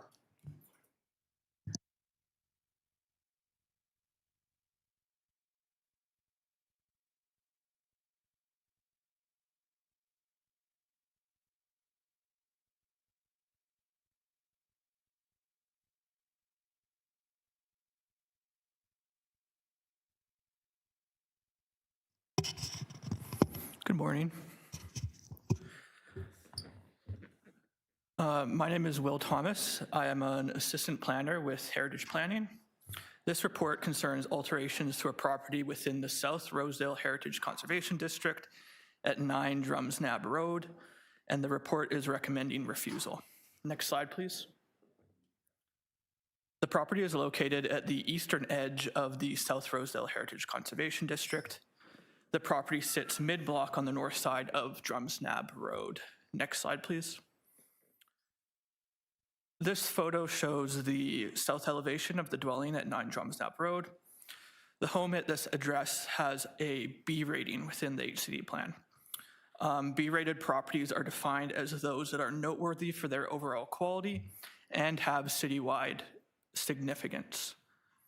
Adjacent to this property are several other B-rated properties and an A-rated property at 5 Drumsnab Road, which is one of the original homes of the district. The subject property was designed by Eden Smith & Son in the Georgian Revival style. This is a style that relies on precise proportions of the home's architectural features and the relationship between those proportions with other features of the home. The application before you proposes 2 major changes. The first being the replacement of all of the windows on the front and side elevations, the majority of which being original. The second major change being proposed is the lengthening of the entryway assembly. Next slide, please. This slide shows the original windows on the front elevation and an interior view of the same windows. The applicant has submitted both a report prepared by ERA Architects for a previous application from 2023 and a condition assessment prepared by Clifford Restoration in 2025. The report by ERA noted the condition of the windows to be fair, and the condition assessment by Clifford Restoration found the windows to be in moderate to poor condition. Next slide, please. This slide shows a detailed view of the window condition. In the Clifford Restoration condition report, it was found that the windows were not beyond repair. According to the HCD plan for South Rosedale, reasonable effort should be taken to repair rather than replace original features, including windows. These standards and guidelines for the conservation of historic places in Canada also recommend repair over replacing character-defining elements. For this reason, staff do not support the replacement of these original repairable windows. Next slide, please. This slide shows the proposed alterations to the entryway. Due to a drop of the interior floor level by 1.4 feet or 0.47 meters, the entry assembly is proposed to be lengthened. This includes the lengthening of the door opening, side lights, transom, and portico structure. This change would undermine the carefully considered proportions that are at the heart of this Eden Smith designed Georgian-style home.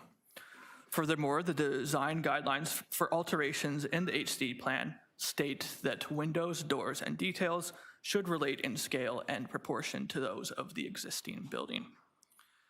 For these reasons and the reasons previously mentioned discussing windows and the reasons in our staff report, staff recommend refusal of the application. Thank you very much.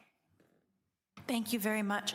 We have a speaker registered on this item, Eric Rodriguez.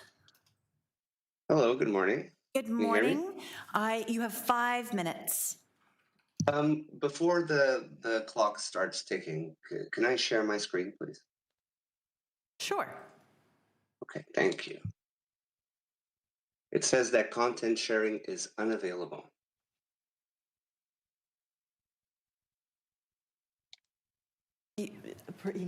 You should have permission to share now. Okay, thank It you just takes so a moment much. or two. Okay, still not available on my side.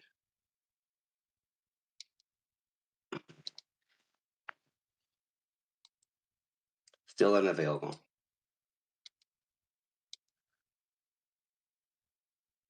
Just give us 2 seconds here, okay? Please and thank you. No problem. I also shared this presentation beforehand, so if it's easier for you to pull it up on your side, that could also be a solution. We're showing on our end that you have rights and are able to share. Okay, yes, I see that now as well. Oh, perfect. All right, let me share. Could you please let me know when you can see my screen? We can see it. Thank you very much. And I will start the clock. Well, first of all, thank you very much for the opportunity to speak today. I represent their architects, we're heritage consultants, and we're here on the behalf of the homeowner to give you some additional context so you can make informed decisions today.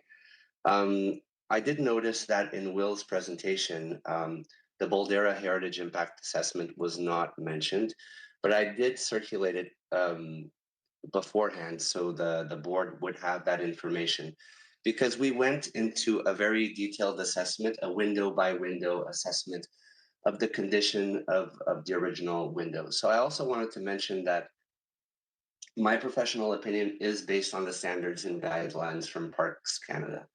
And in both items, window replacement and door alterations, my opinion is going to be based on, in this case, Standard 3 and Standard 11. So Standard 3, keep character defining elements, the frame dimensions, mountain pattern, glass proportions, opening rhythm, and Standard 11, replace with same material, form, and detailing when the elements are beyond repair. And typically in the field of restoration, if a window is beyond 20 or 30% of this repair, actual restoration becomes debatable.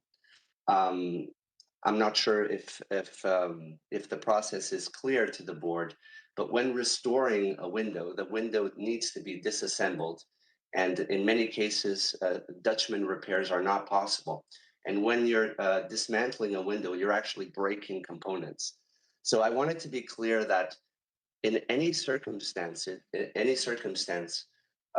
restoration or replacement in kind, this house will have new windows.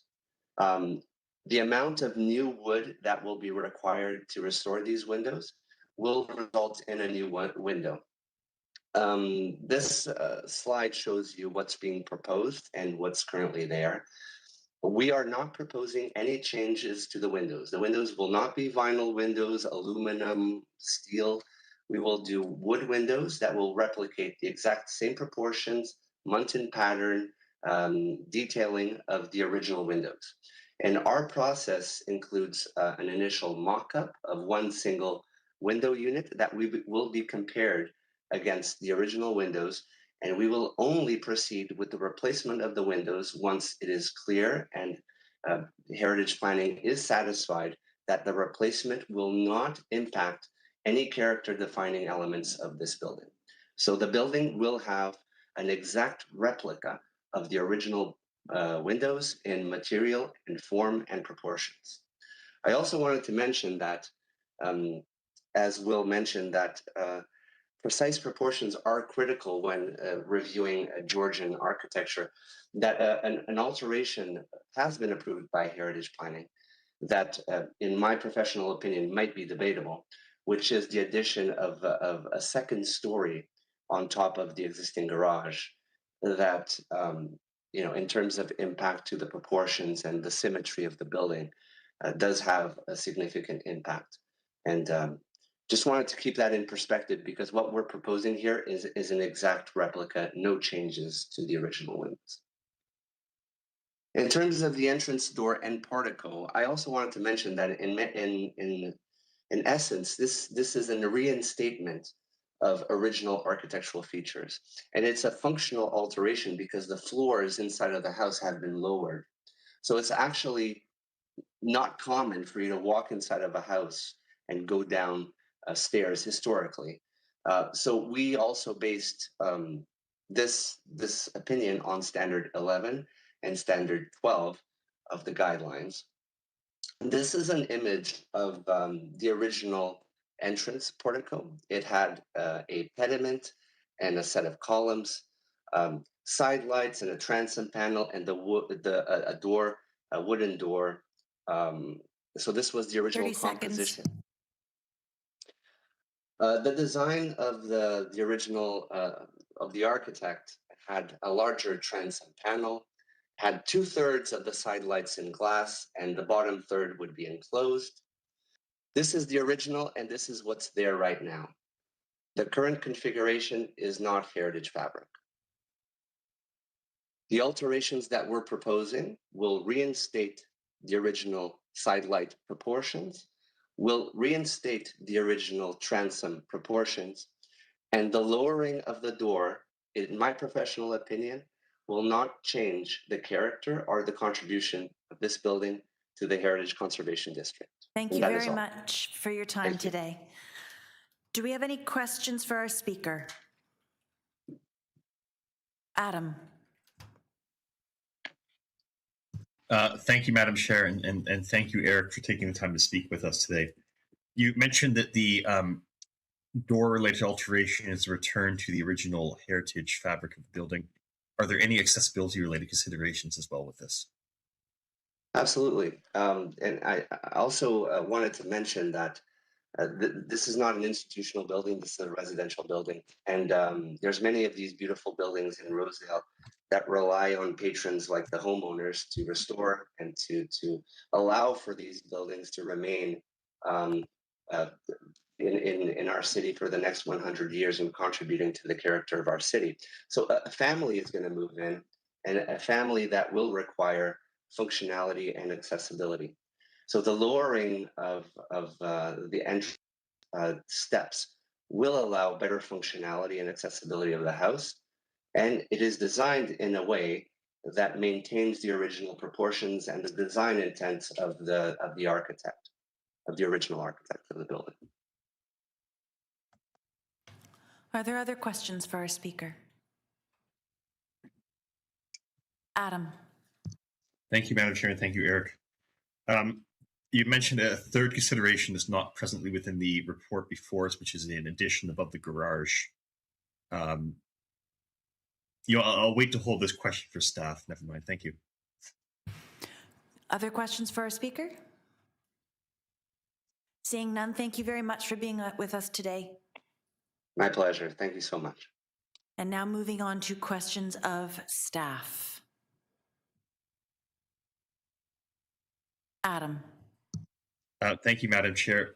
Could staff speak a bit further about the accessibility-related concerns as accessibility pertains to the Ontario Heritage Act and a refusal of a accessibility-related alteration? I have great concerns around that, although I certainly understand the refusal around the windows.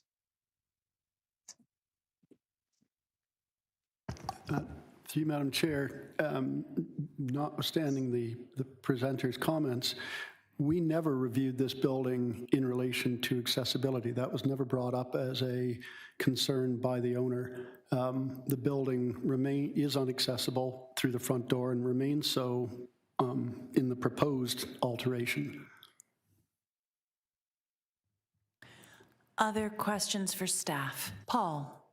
Yeah, with respect to the windows themselves, not the opening, but the windows, I'm just wondering, is there windows do get old and need work. Is there a difference in the probable lifespan of the repaired windows compared to new windows? And is there the ability to maintain the windows in good repair going forward once they're repaired? Through you, Madam Chair, that's a difficult question to ask because it requires me to know the mindset of the owners and their desires around maintenance. A window replacement in kind will be constructed of wood. Wood is a material that needs maintenance. They will need painting. The only comment I'd make is that typically an in-kind replacement wooden window unit today is made with fast-growing materials. It would have to be made to make it as robust and to give it the longevity of old-growth pine that the original window was made of. They would have to use either an acetylized wood like a koya or a harder wood. But one way or another, they're going to require maintenance. And typically, an old growth original window, properly repaired and restored, will have the life expectancy that it had when new. Terrific, thank you. Other questions for staff? Adam. Thank you, Madam Chair. I would like a bit further clarification again around accessibility. Are you using universal accessibility as the standard here, or the gradients of accessibility? Of course, there's always ramp as a universal accessibility, wide doorways, but even reducing 6 steps to 1 step is a step forward in accessibility for a building. Again, to you, Madam Chair, we don't consider accessibility at all in this application. No request was made for or presented through a design relating to accessibility, universal accessibility at the front entrance. Other questions? Adam? Thank you, Madam Chair. My last question on this item pertains to the speaker has mentioned a potential third alteration, which was an addition above the garage. Was that at all considered, or were you at all aware of this prior to the speaker's presentation? To you, Madam Chair, that addition was approved last year by Heritage staff and is under construction. And I believe, Will, it's completed, is it? Those works? Unsure if it's completed.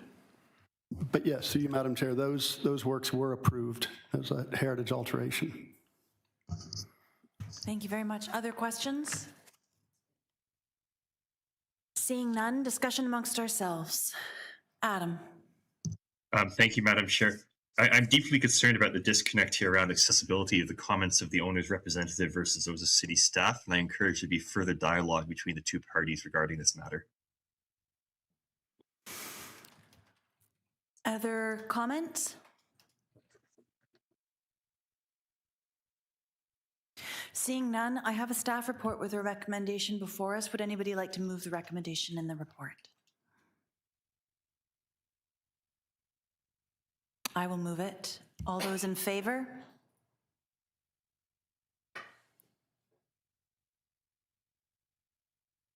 Thank you. All those opposed?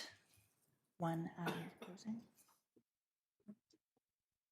Adam opposed. The motion still carries. Thank you very much.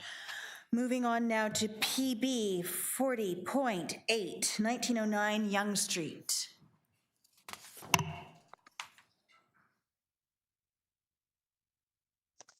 And we're going to welcome Amir back.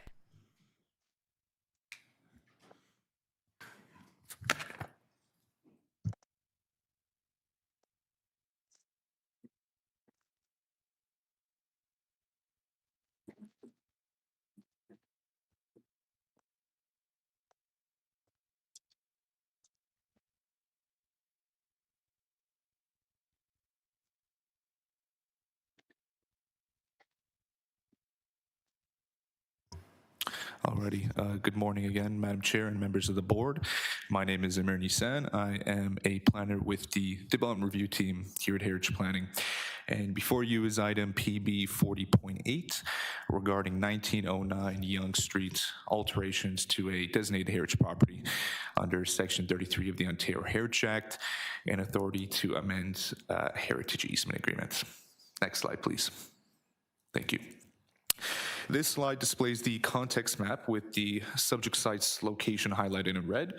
1909 Yonge Street is located at the northeast corner of Yonge Street and Davisville Avenue.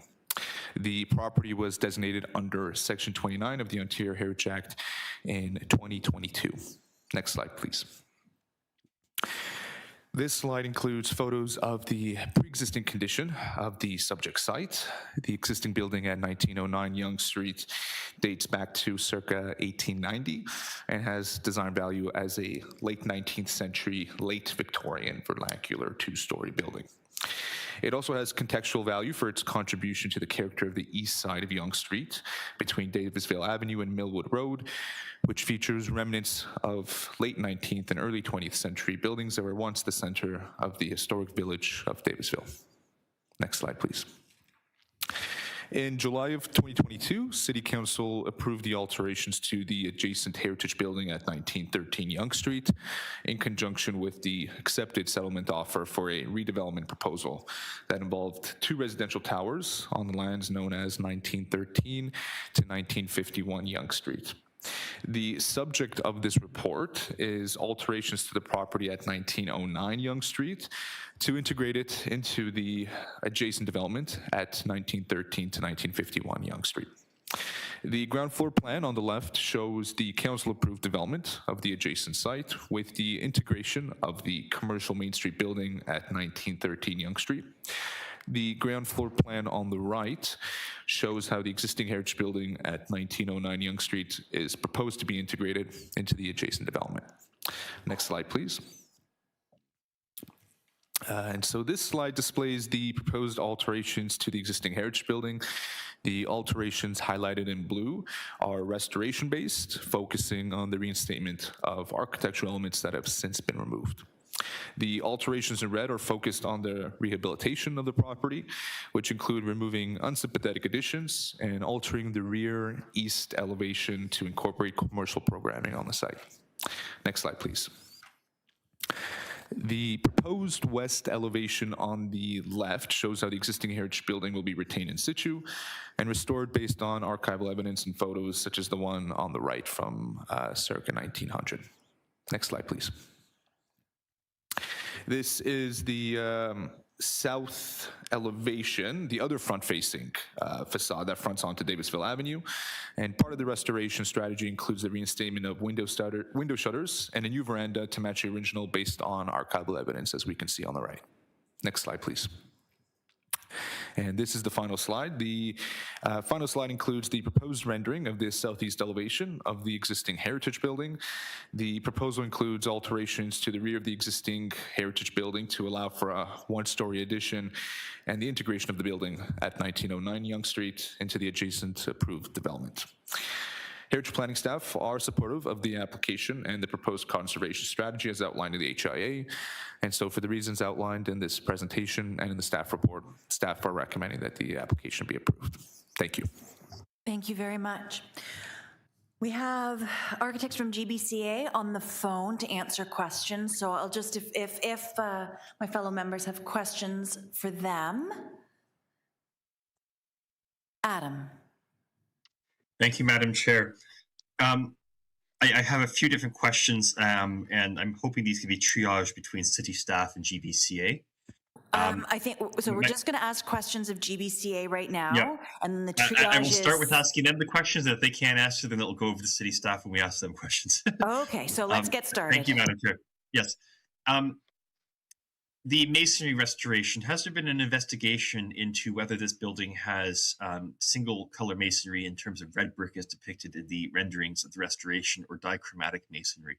In the 1890s archival photo, it looks as if there are accent elements of dichromatic brickwork above the second-story windows, which would be aligned with the Gothic Revival styling where we see often red and yellow or red and white or buff brick. Is that just lighting on the image, or is there potential dichromatic brickwork under the layers of paint? So, well, good morning, everyone. Just going to introduce myself. I'm Ahmed Gattas with GBCA. I'm also accompanied with my colleague Adriana Sartini, also at GBCA. So, to answer your question, Adam, it is possible that a building of this age would have dichromatic brick. It's painted right now, so whether there is the dichromatic brick or not, we'll see once we remove the paint. And of course, the intent will be to conserve this. Next question. Thank you, Madam Chair. Thank you, Emad. The veranda on the southwest corner of the building, there's discrepancies between the various renderings shown. One shows a restoration of the wooden veranda as per archival images. One shows a much more plain and enclosed glass structure. Which of the two are we seeing with this proposal?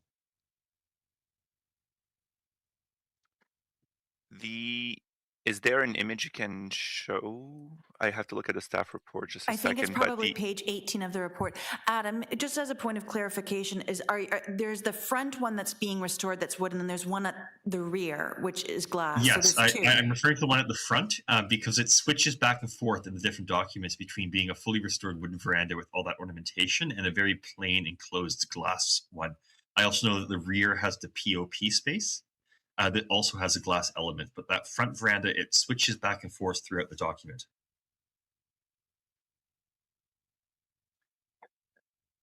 The intent is, so I guess you're speaking only about the veranda, not the storefront per se, because the storefront is also meant to be based on archival documents. Yeah, the veranda the storefront will be the next question, but this is around the veranda. Because I note the report also says to go looking for an auxiliary document, the HIA, which took some difficulty in finding because its address is not associated with the rest of the development site on the Application Information Center, which I'm not sure if city staff are aware of that error message, but if you could clarify the veranda itself, that'd be appreciated. Okay. Well, the intent for the veranda is the reproduction based on archival documents, so it would be a wood veranda with wood posts and wood ornamentation. I believe the rendering that you're seeing on page 18 is, again, like we haven't modeled everything in a 3D model. The intent of that rendering was primarily to look at the rear of the building and see how that new addition would relate with the POPs and with the new building on 1913 Yonge Street. So the focus of the veranda would be on page 17, which would be a wood veranda base as much as we can with archival documents. Other questions, Adam? Thank you. The storefront, could you speak a bit about the materiality used in the restoration? Is it vitrolite, and which period are we seeing it restored to?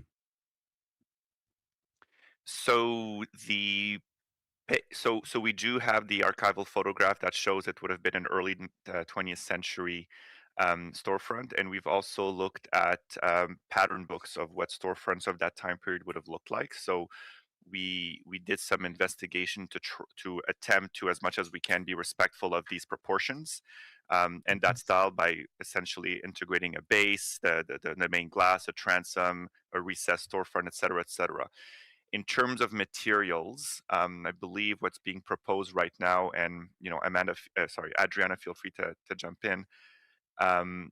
What we would typically propose is usually wood surfaces for storefronts, allowing sometimes the base to have a base of durability purposes. This is Yonge Street, a very busy area of Yonge Street, so we want to make sure that storefront materials are durable and don't require too much maintenance all the time, especially on a busy street like Yonge Street. So materiality, will be looking at that more in depth in a conservation plan in consultation with city staff.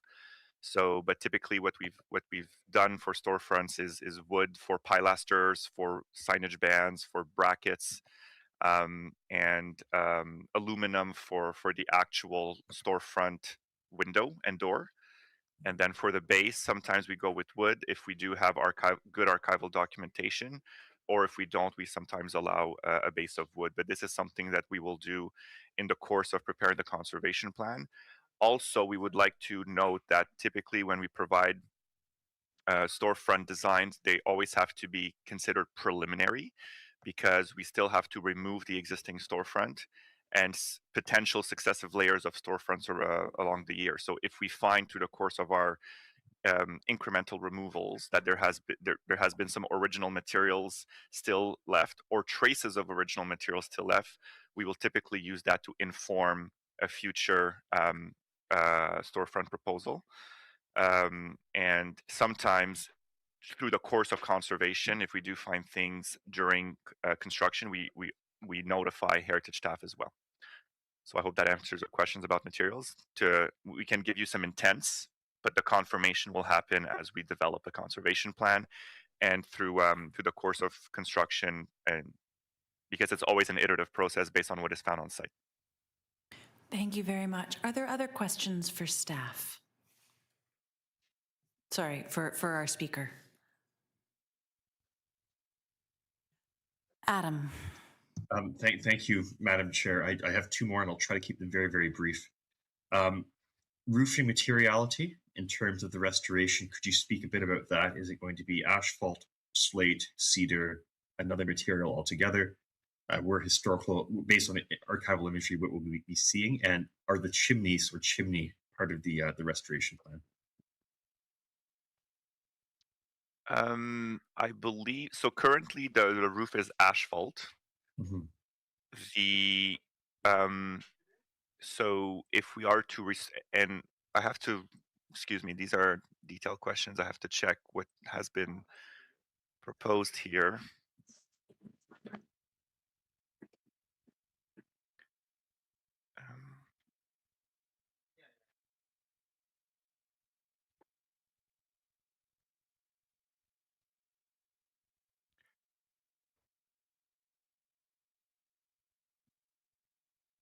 Okay, so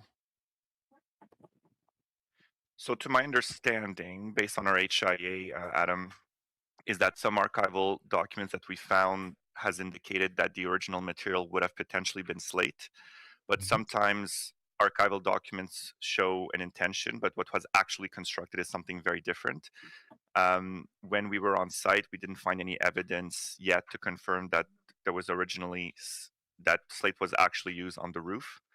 So for the purposes of the proposal for the conservation, we decided to preserve the existing roof material. Well, preserve the material, but not keeping the actual material. I believe we're going to provide a new asphalt shingle on the roof. If we put slate on the existing roof, slate is heavier. We may have to review the structural capacity of that roof if we do so, especially in the event that slate was never used. So for this reason, we decided to keep the existing asphalt material in a new material, of course, because the current asphalt shingles appears to be at the end of its life. And that is typically good, acceptable conservation practice to preserve what's there right now. Any further questions? Adam. Thank you, Madam Chair. The privately owned public space on the east elevation of the building, if you could speak a bit more about the integration of that with this heritage building, the design inspiration behind it, the materiality, how it's envisioned to be used. I'm trying to get a better understanding of how this space connects. It looks a little bit like the Medina with the way that there's kind of arched white elements in it, but I'm trying to get a better sense of what exactly you're looking at here. I mean, I'm not as qualified to speak to the POPs because we have not designed it. We have reviewed it as to how it impacts the heritage building. So, but as you described it, Adam, you know, we're trying to provide a space that has like a very intimate, like you said, Medina type, old town feeling, essentially, feel. So, and the way that impacts the heritage building is that the rear of the property that faces that POPs is going to be, we're allowing it to have some interventions to be able to connect better with that POPs. But the POPs itself is not, it's not something we've designed. So I can't. If you have specific questions, I would prefer deferring that to the architects. Are there other questions for our speaker, Adam? Yeah, thank you, Madam Chair. Thank you, Emed. I'm wondering if we have the architects here. You mentioned your colleague was here, but I'm just looking at how that PLOPS integrates to the heritage building, and it looks as if there's like a 2-story tall glass wall that's being cut into the east elevation of this heritage building to integrate it with that space. So It seems that architects aren't here, Adam. They haven't registered to speak. But my suggestion would be, why don't you bring that up as a comment during our discussion? Understanding that things continue to be maybe a little bit iterative, and then that gets registered that way. Okay. Okay. Do you have other questions for our speaker?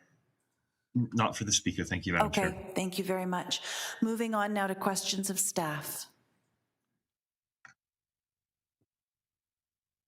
Adam. Thank you, Madam Chair.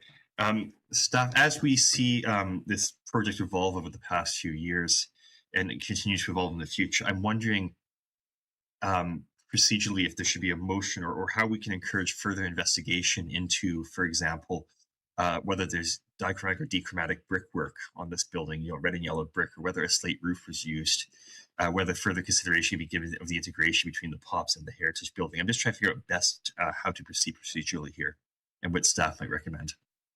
And if staff are confident whether that will be investigated adequately in terms of the current proposal before us or not, because there's a few projects, I'll hold that comment for a discussion the next comment I have. I see Mary. Would you like to answer? Sure, I'll give a start.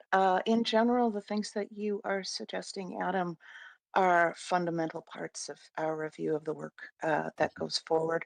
The questions are all excellent, and when we move forward with the conservation plan, those are exactly the questions that we are asking. So from my perspective, I don't think procedurally there's anything the board needs to do. There will be, the conservation plan will need to be substantially in accordance with the conservation strategy. But as the project evolves, discussions of POPs, if POPs were to be introduced that had an additional impact than the one you see today, we would have to come back to the board. So it is what the board would be looking at today is the overall strategy with a certain amount of detail, but with no additional additions or removals. The conservation plan would be based on this strategy and will evolve as more information comes forward, as Emad indicated. Are there other questions for staff?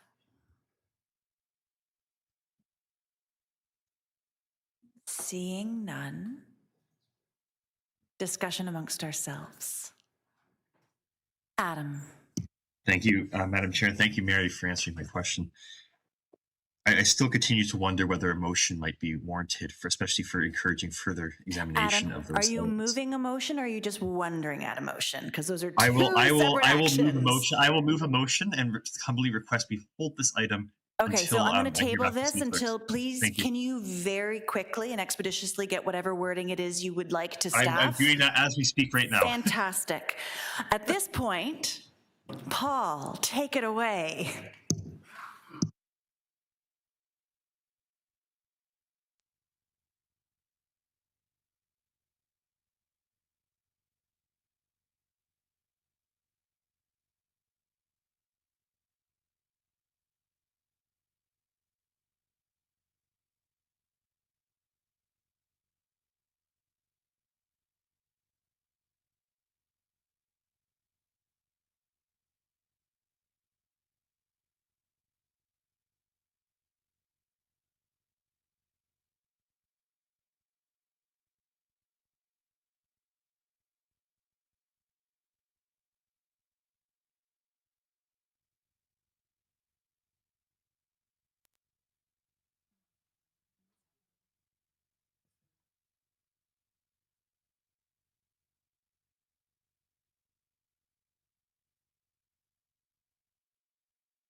Okay, this is PB 40.9, 153 and 185 Eastern Avenue, alterations to designated heritage properties under Section 33 of the Ontario.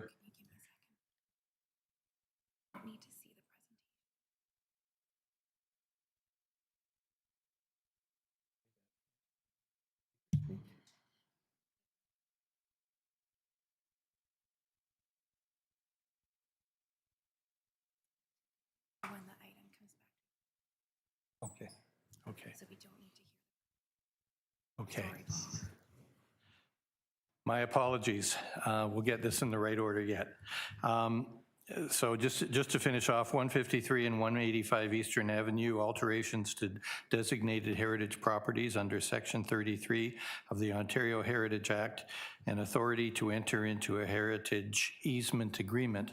And my apologies, Neil, we do not need to do the presentation for reasons that I'll come on with. So apologies for that. We do have one speaker recorded, Philip Goldsmith. Philip, are you with us?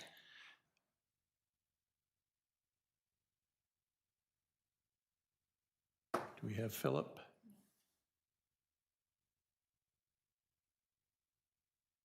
Okay, Philip is not here.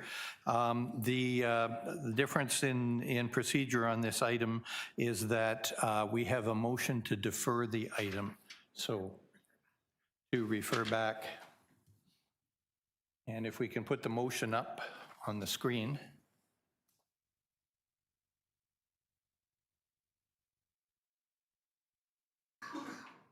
Are we able to? Yeah.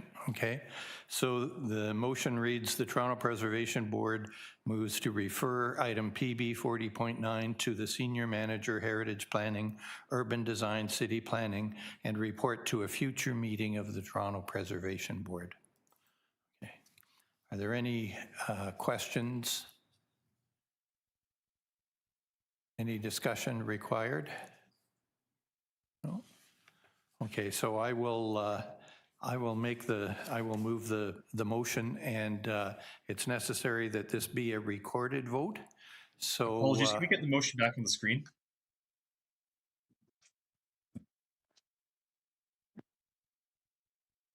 It was on the screen a minute ago. Can we put it back?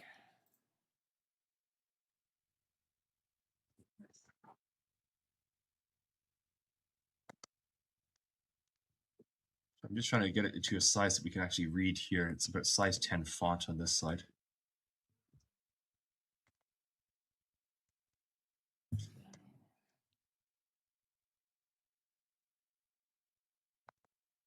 I'm sorry, I can't see that from how small the font is rendering on this screen.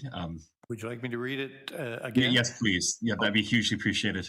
Okay, the Toronto Preservation Board refer item PB 40.9 to the Senior Manager, Heritage Planning, Urban Design, City Planning, and report to a future meeting of the Toronto Preservation Board.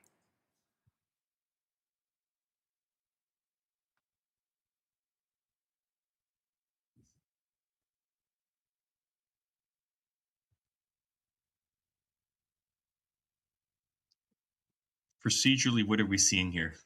Basically, we're moving the item to a later meeting and allowing the Senior Manager, Heritage Planning to do whatever additional work they need to do on the item. Thank you. Any other discussion or questions on the item? Okay, as I say, recorded vote. If you will hold up your hand, then I will read off the names and we'll have a recorded vote. All in favor? Okay, I'm seeing Jeff, Matt, Wendy, Karosh, Peter, Paul, and Adam. Did I get everybody? Anyone opposed? Okay, the motion carries. So PB 40.9 is dealt with. Now I'm going to go back to item PB. Okay, I would have gone back to PB 40.1, but Adam, we don't have any confirmation of your motion.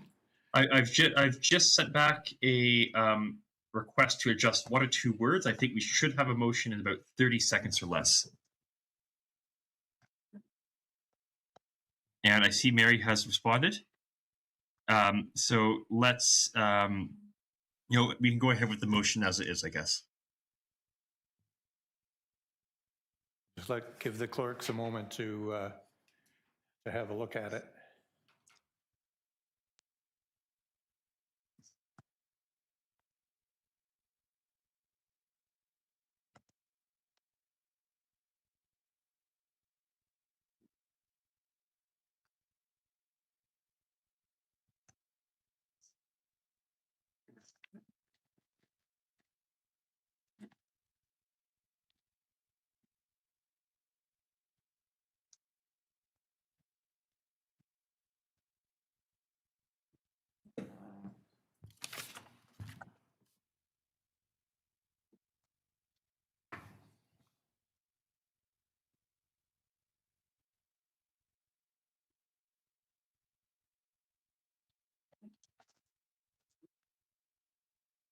Okay.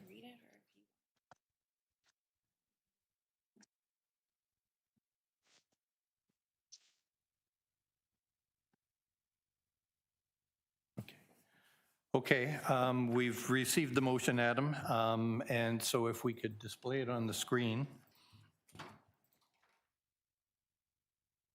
And if I may speak briefly just about the reasoning for this motion. Would you like to read it, or shall I? If you could read it, and then I'll speak to it, please. Okay. That the Toronto Preservation Board recommends that the Senior Manager, Heritage Planning, Urban Design, City Planning consider the ghost sign on the exterior of the building for the Canada Linseed Oil Mills be recognized as a heritage attribute. Thank you, Paul. And for clarification, we see a different report today for 53 Strachan Avenue, which is a City of Toronto-owned former industrial building as well. 40 Wabash Avenue is another City of Toronto-owned former industrial building. The 53 Strachan Avenue report recognizes the ghost sign as an attribute. The 40 Wabash Avenue report does not recognize its ghost sign as an attribute. I'd argue that both ghost signs are very, very important in terms of recognizing the industrial legacy of these sites. And would very much appreciate any support towards getting this recognized as an attribute. I also want to note that there's been 2 or 3 books published in the past 3 or 4 years about the role of ghost signs in Toronto's current urban landscape and the significance of these hand-painted signs as a historical advertising legacy of many buildings in Toronto. Okay. Questions? Can we do questions of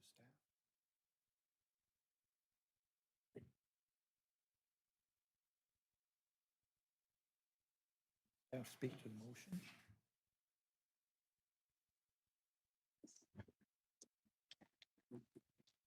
Just leave it be. Just leave it be.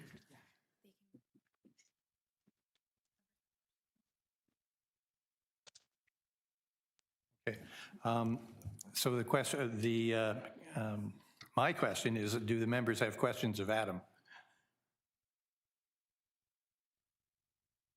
No? Okay. So then we move to a vote on the motion. Okay. So Adam has moved this motion. Again, it's a recorded vote. So I would ask all in favor, please raise your hand. Okay. So I'm seeing Jeff, Matt, Adam, Wendy, Karush, Peter, and Paul. So the motion, any opposed? Okay, so the motion carries to amend. And now we do a motion on the item as amended. Okay. Would anybody like to move the report as amended? Adam, okay. All in favor, please raise your hand again. Okay, so I see Jeff, Adam, Wendy, Matt, Karush, Peter, and Paul. Any opposed? No, so the item carries as amended. Okay, and at that, we can summon Julia. Oh, yeah.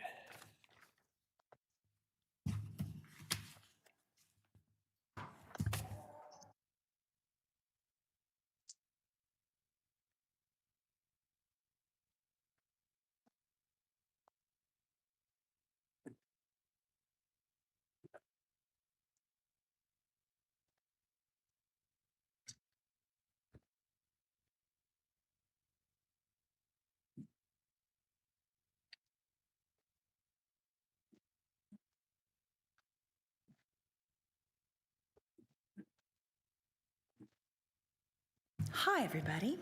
Moving on now to PB.10, 56 Yonge Street. Welcome, Dan.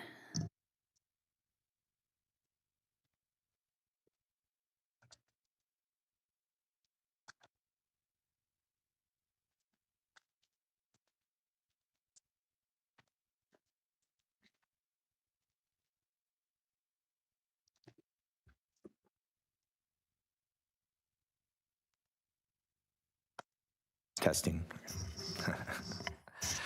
Good morning, members of the board. My name is Dan DeBartolo of Heritage Planning staff. The item before you is a proposal recommending approval of an alteration to a designated heritage property under Section 33 of the Ontario Heritage Act and authority to amend a heritage easement agreement at 56 Yonge Street. Next slide, please. The development site is located at the west side of Yonge Street between King Street West and Wellington Street West. The site contains a heritage property at 56 Yonge Street and a 12-story building that would be demolished. Next slide, please.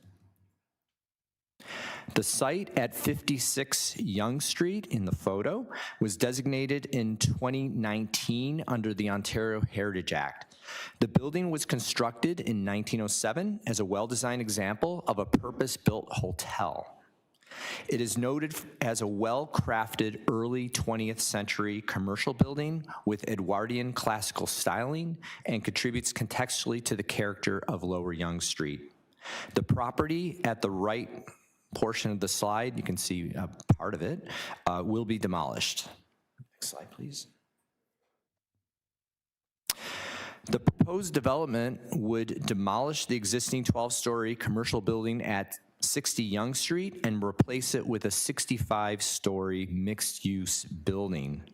No development is proposed for the designated property at 56 Yonge Street. Changes to the property are limited to the cantilevering of the proposed tower at 60 Yonge Street over part of the property, and you can see that indicated by the arrow. Next slide, please. The residential tower will be positioned atop a 5-story glazed podium, which matches the overall height of the property at 56 Yonge Street. Above the podium, the massing is stepped back on the east, north, and west elevations from the 6th floor to the 11th floor. Starting at the 12th floor, 4 floors above the designated heritage property, the proposed tower will cantilever 2.6 meters over the north portion of the designated property at 56 Yonge Street. In conclusion, staff believes the project meets official plan policies and provincial objectives with regard to heritage resources. This concludes my presentation. Thank you very much. Do we have any questions for staff?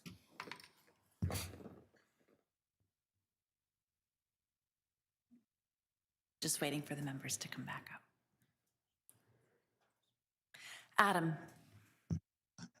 Thank you, Madam Chair. Goodness, I have a few questions regarding this project. I'm just trying to figure out which one to start with here.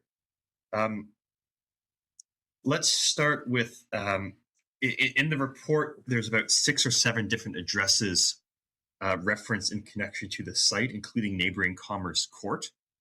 Are any of those secondary addresses part of the same application that we're report that we're seeing before us? This number on Bay Street, Wellington Street, in addition to the 60 and 56 Yonge Street that we're seeing here? No, there is not. This application concerns 56 Yonge Street and 60 Yonge.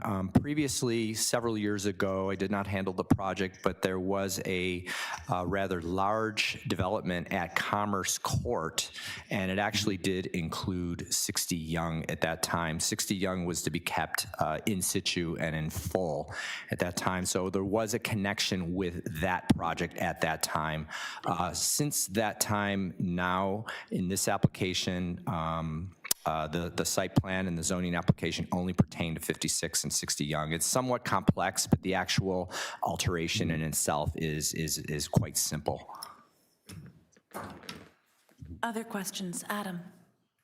Thank you, Madam Chair. I appreciate that clarification, Dan, because I was looking at those address numbers and trying to figure out what exactly I was seeing here in terms of the secondary addresses. My next question pertains to 60 Yonge Street itself. Was any consideration given towards evaluating that building for heritage status?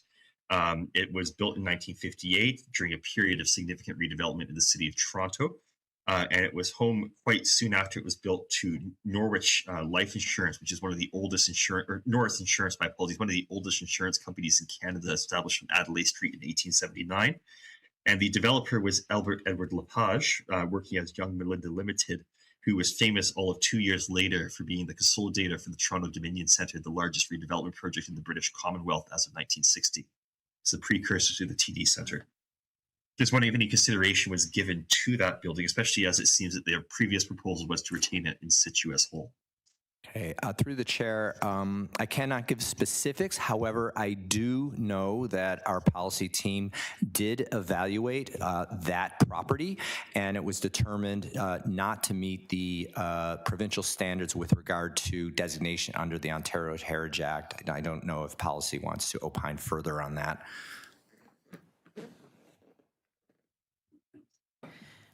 Other questions? Adam? Thank you, Madam Chair. Dan, could you speak about the strategic massing in a bit more detail in that cantilever? What exactly are we seeing in terms of dimensions, appearance, potential impacts on the adjacent heritage building?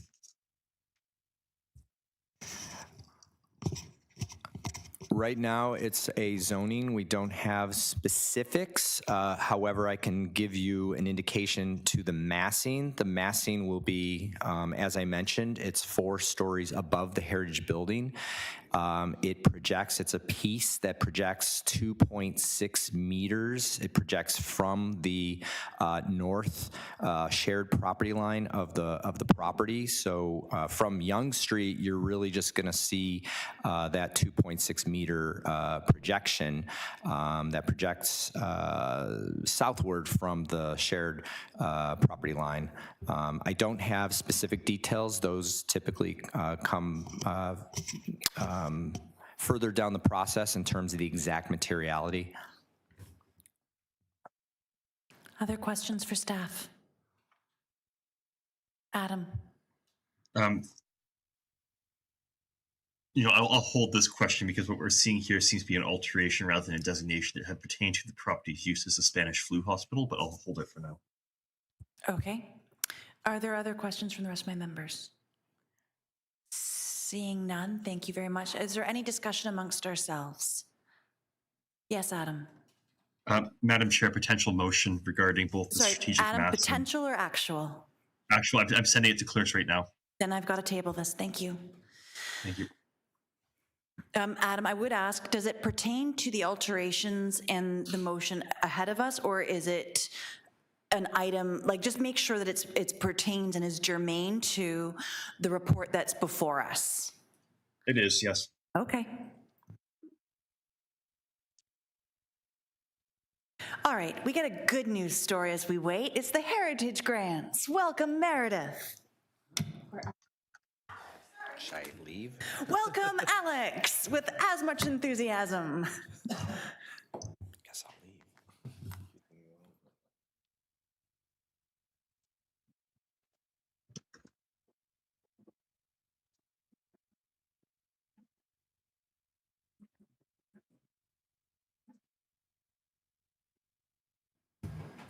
And Will. Can't leave you out either.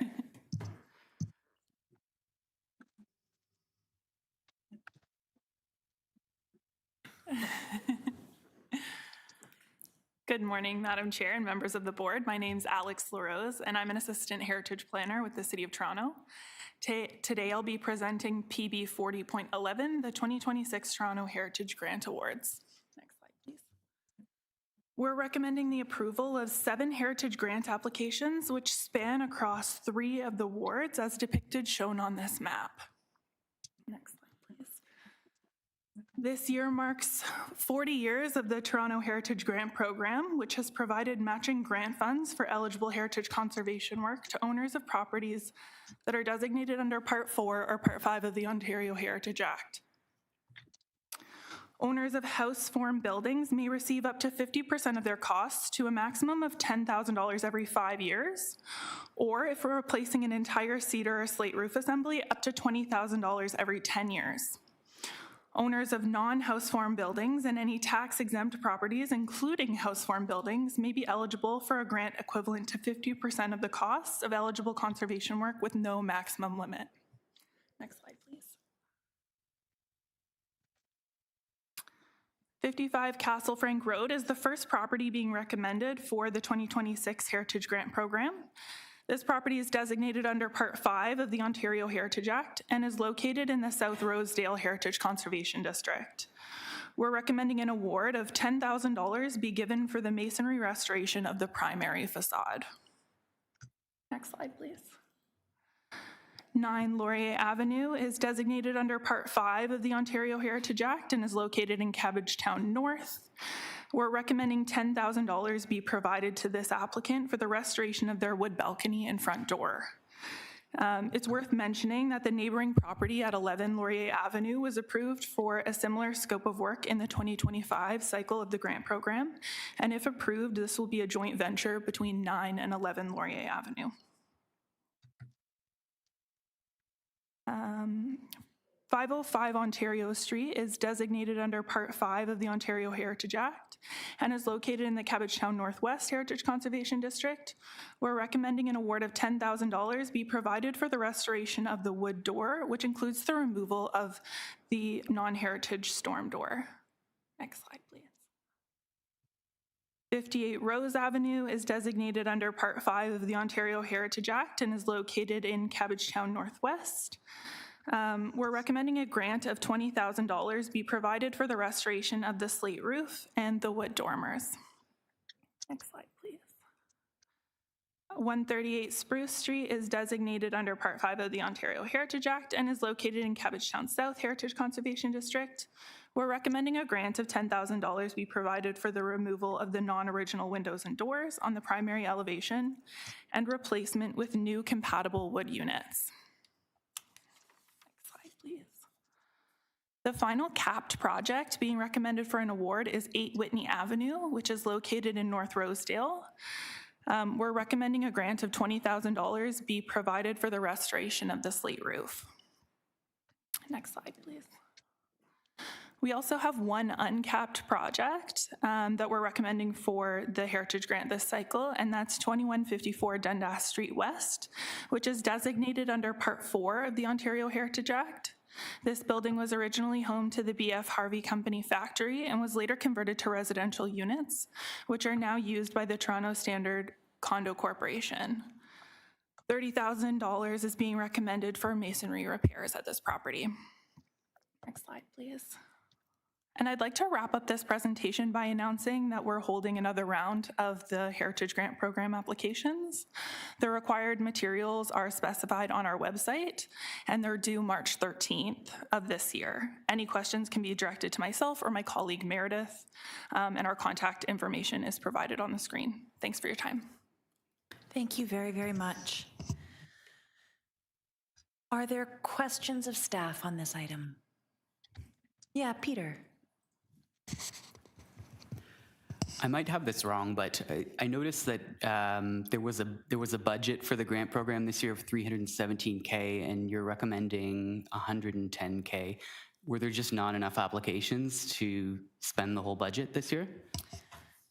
Yeah, so we moved the cycle of the grant program this year, and potentially that's why we had less applications. So that's why we've opened up the grant program for an additional cycle so we can give away the remainder of the funding. Thanks. Other questions? Seeing none, thank you to Madam Chair, sorry, I Adam. do have a good question to staff. Just a moment. Wait, so I can see you, please. Hello. Hi, Adam. Now I can see you.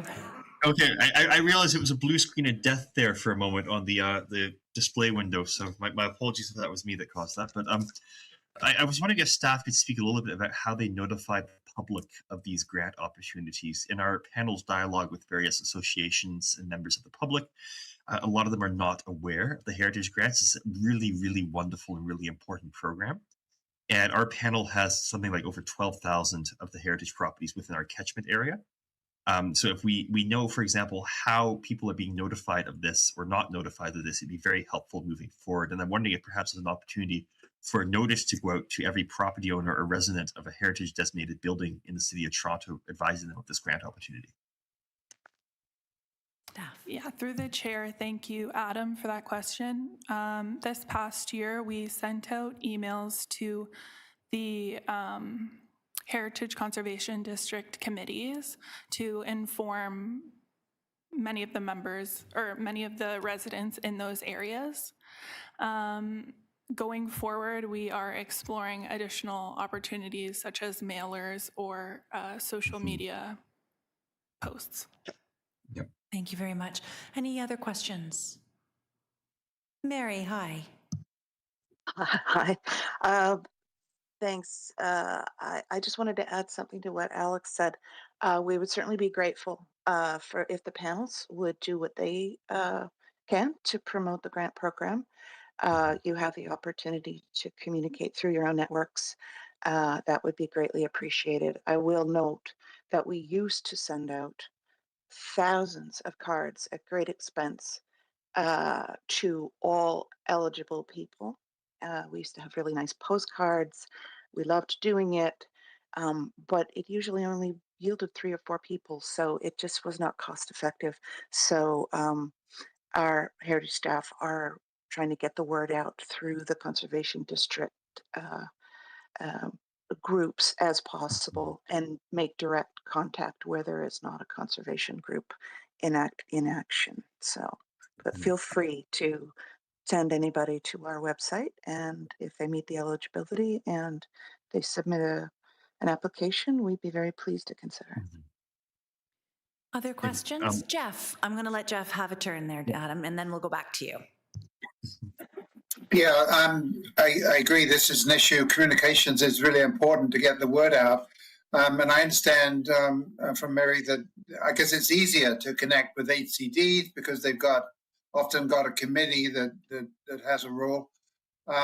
Do you communicate with? I'm co-president of Federation of North Toronto Resident Associations. You might like to communicate with some of the resident associations in the area. Perhaps it'd be a way of improving the contact. I think more of a comment than a question, but I think it's a good idea. It's the classic, would you agree that? Don't you think? And definitely, any venue is important. Residents associations are generally, unless there is a very active HCD in it, are not necessarily going to yield any applications. We are mindful of the public funds, and so we are reaching out to nonprofits, which is why we opened it. Places of faith. We are aware of projects that are happening. A number of the designated properties are undergoing development, and so they are not eligible for the grant program. But we're certainly in a period where we're considering how best to improve the uptake. But as Alex said, I think it had more to do with the timing than the uptake itself, because we're usually oversubscribed, so this was unusual. Other questions? Adam? Thank you, Madam Chair. And I just want to reiterate similar concerns to what Jeff raised. Our panel was not even aware that these grant applications were open until we received a notice requesting Preservation Board members volunteer for the jury committee. And it would be really, I think, appreciated, especially for property owners who are not within HCDs, who have designated properties, to be perhaps targeted for selected mailing for grant opportunities, because so often we see a lot of Cabbagetown and Rosedale representation. but other HTDs with less active committees, as noted, may not have representation on the grants. But it's really wonderful to see various projects being funded this year. Other questions? Seeing none, I think, Adam, you led us off on a good discussion point that, and I'm heartened to hear that you're looking to things like social media and other ways to reach out to homeowners to get the word out. Because I think so much of it is, by word of mouth, and that will help it in and of itself. Because if it's successful for one person, then they're going to say to their neighbor, hey, this is really good for you. Because this is ultimately a very good news story. So thank you very much. Are there other discussion points? Seeing none, I have a staff report with recommendations before us. Would anybody like to move the recommendations in this report? Jeff, fantastic. All those in favor, please. Motion carries. Okay, we are going to do a couple of things right now. Just bear with me.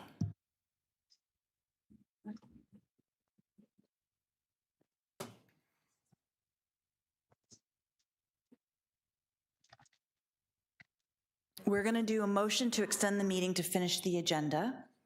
And then we're going to do a motion to recess for 10 minutes in case you need to get a glass of water or have a little bio break for those of us particularly in the room who are on camera the entire time. So that's what we're going to do, and then we'll return to those last two items.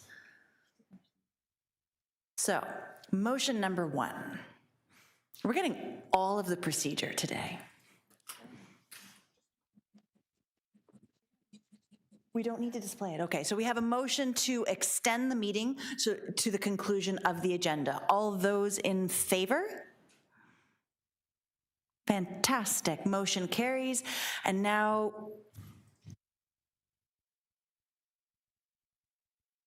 I have a motion to recess for 10 minutes. So we will resume at 12:20. All those in favor? Fantastic. I will see you at 12:20.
We are just coming back online now, so if my members are there, if you could turn on your cameras, but keep yourselves muted as we start to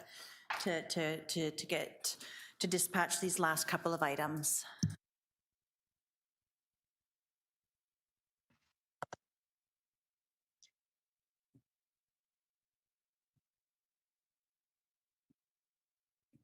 Thank you, Madam Chair. For anyone that didn't hear us, our panel will be happy to help with with notifying for future grant opportunities. Fantastic. Okay. The last slide said that the Yeah. I know.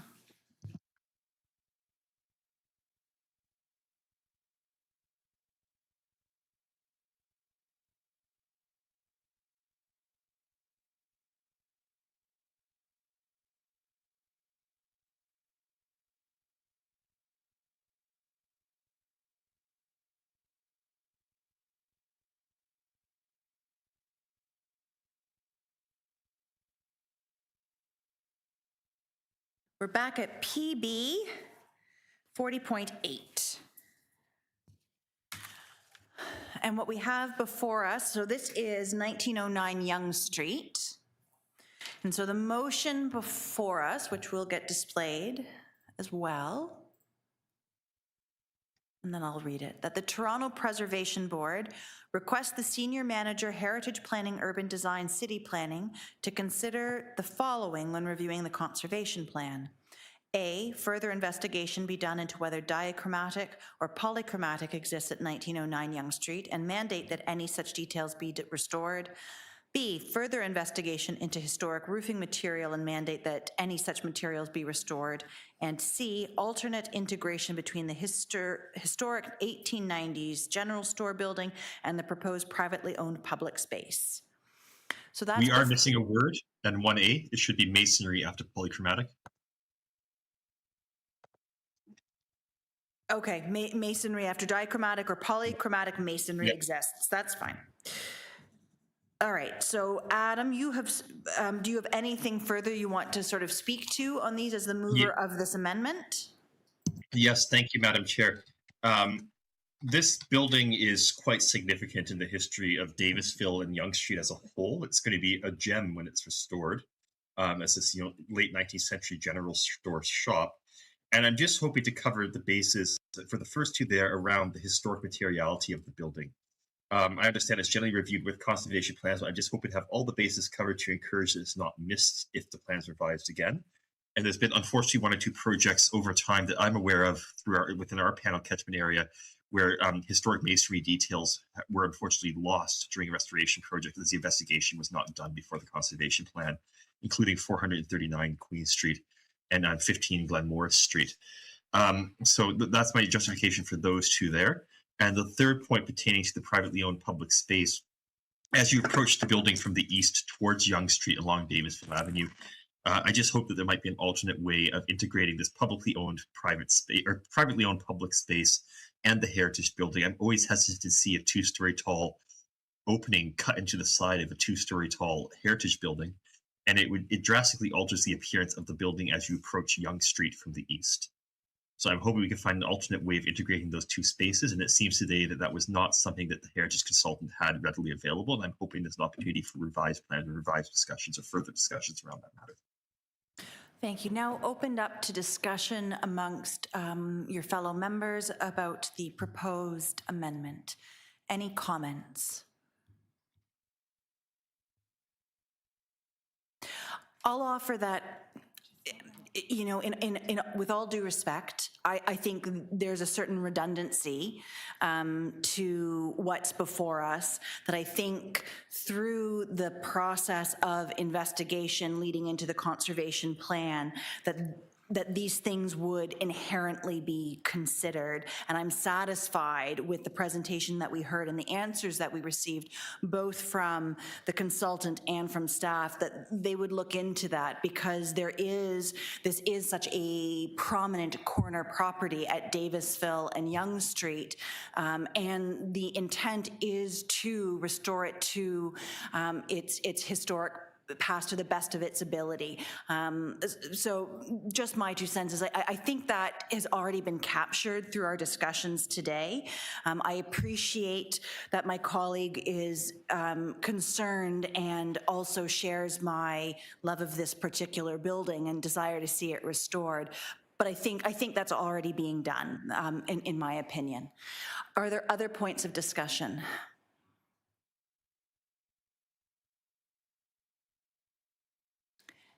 Jeff? I would say very simply that I share perhaps the concerns that the chair has mentioned. However, I don't see any harm or detriment from the motion. I will support the motion.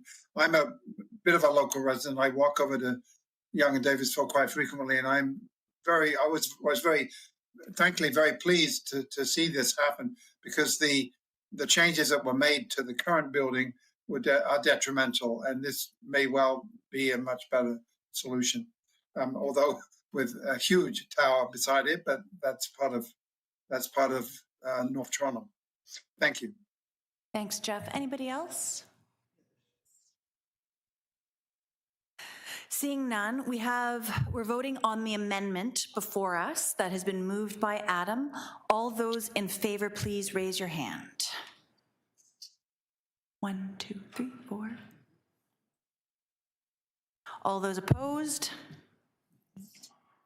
But the motion carries. So now we have before us PB 40.8 as amended. Is there any discussion on the item as amended? Madam Chair, just Yes. clear, was the word masonry added in before we voted? It was. Thank you. And I just want to briefly, Madam Chair, if I may, flag to city clerical staff, there is an error on the application information center where this property does not show up if you type in the address before us as 1909 Yonge Street. If that could be corrected so it appears with the rest of the development related file, that'd be hugely appreciated. Okay, thank you. Other discussion points related to this item as amended? Seeing none, I have a staff report with recommendations as amended before us. Would anybody like to move the recommendations in the report? Jeff, thank you very much. All those in favor? And that motion carries. Thank you very much. We're going to move on to the next item, our last item, but let me just check with clerks to see where we're at on that one.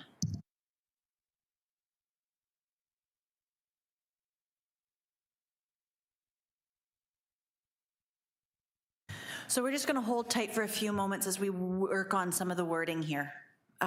So I will check in once we have something to report. Madam Chair, do you want to recess for an additional 5 minutes? I don't. Okay.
Thank you to my fellow members. We're still working on sort of the motion, so just bear with us a little longer. Thank you so much.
Clerks, I received the draft motion. I'm just reviewing it right now.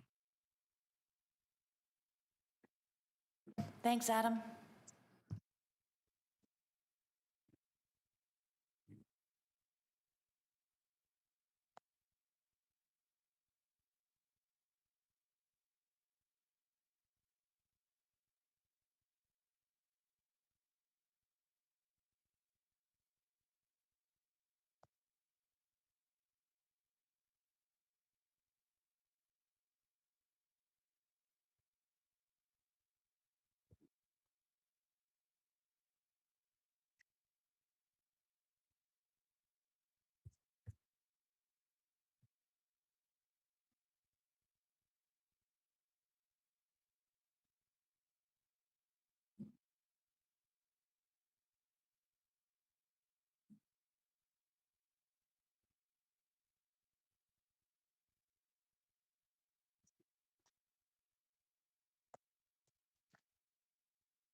Okay, I guess let's proceed.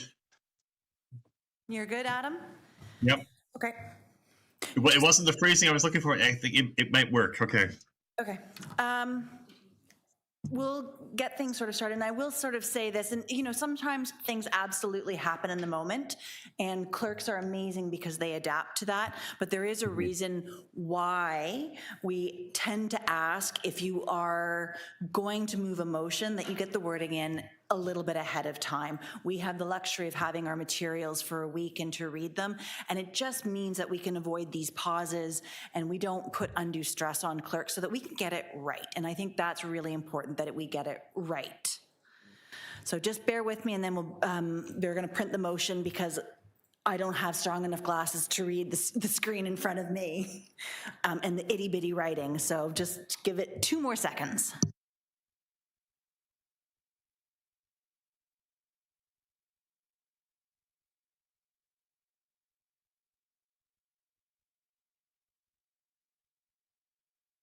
So Wendy and Matthew. Hi, we're back. So we're back at PB 40.10, and what we have before us is an amendment that the Toronto Preservation Board delete recommendations 1 and 2 and adopt instead the following. 1, City Council not approve the alterations to the designated heritage property at 56 Yonge Street. So essentially, it's a refusal.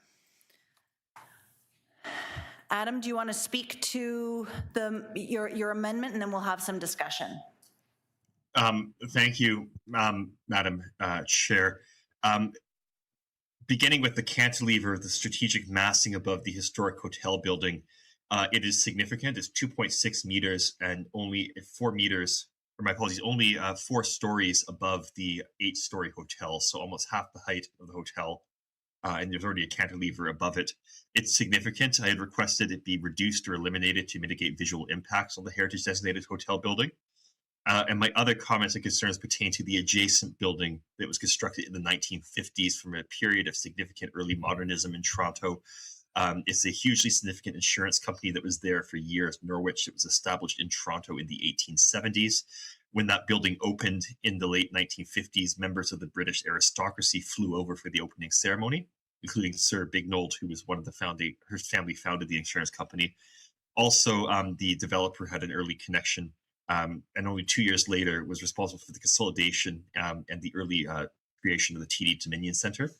So the consolidation of the properties that resulted in the TD Dominion Centre was by the same developer. I had also requested that there be some salvage or incorporation of building materials from that adjacent property if the building itself cannot be saved, and that there be some commemoration of the site's history, both with the Globe newspaper that was based there in the 1800s and the use as a Spanish flu hospital during the Spanish flu. So requesting that, again, that be further examined in greater detail. As pertaining to the designated building, though, the focus is largely on the cantilever, the strategic massing and reduction or elimination of that. Thank you very much. Are there any comments from my fellow members about the proposed amendment? Peter, please. Yeah, I would have to strenuously disagree with this motion. I think this is an application that's proposing full building retention. This is a major development application in the financial district that has gone through a full city staff review, tons of staff time, and resources on the part of the applicant. I think it's totally inappropriate to come forward with this recommendation at this point. So I'm strongly going to oppose this motion. Thank you. Other comments or discussion?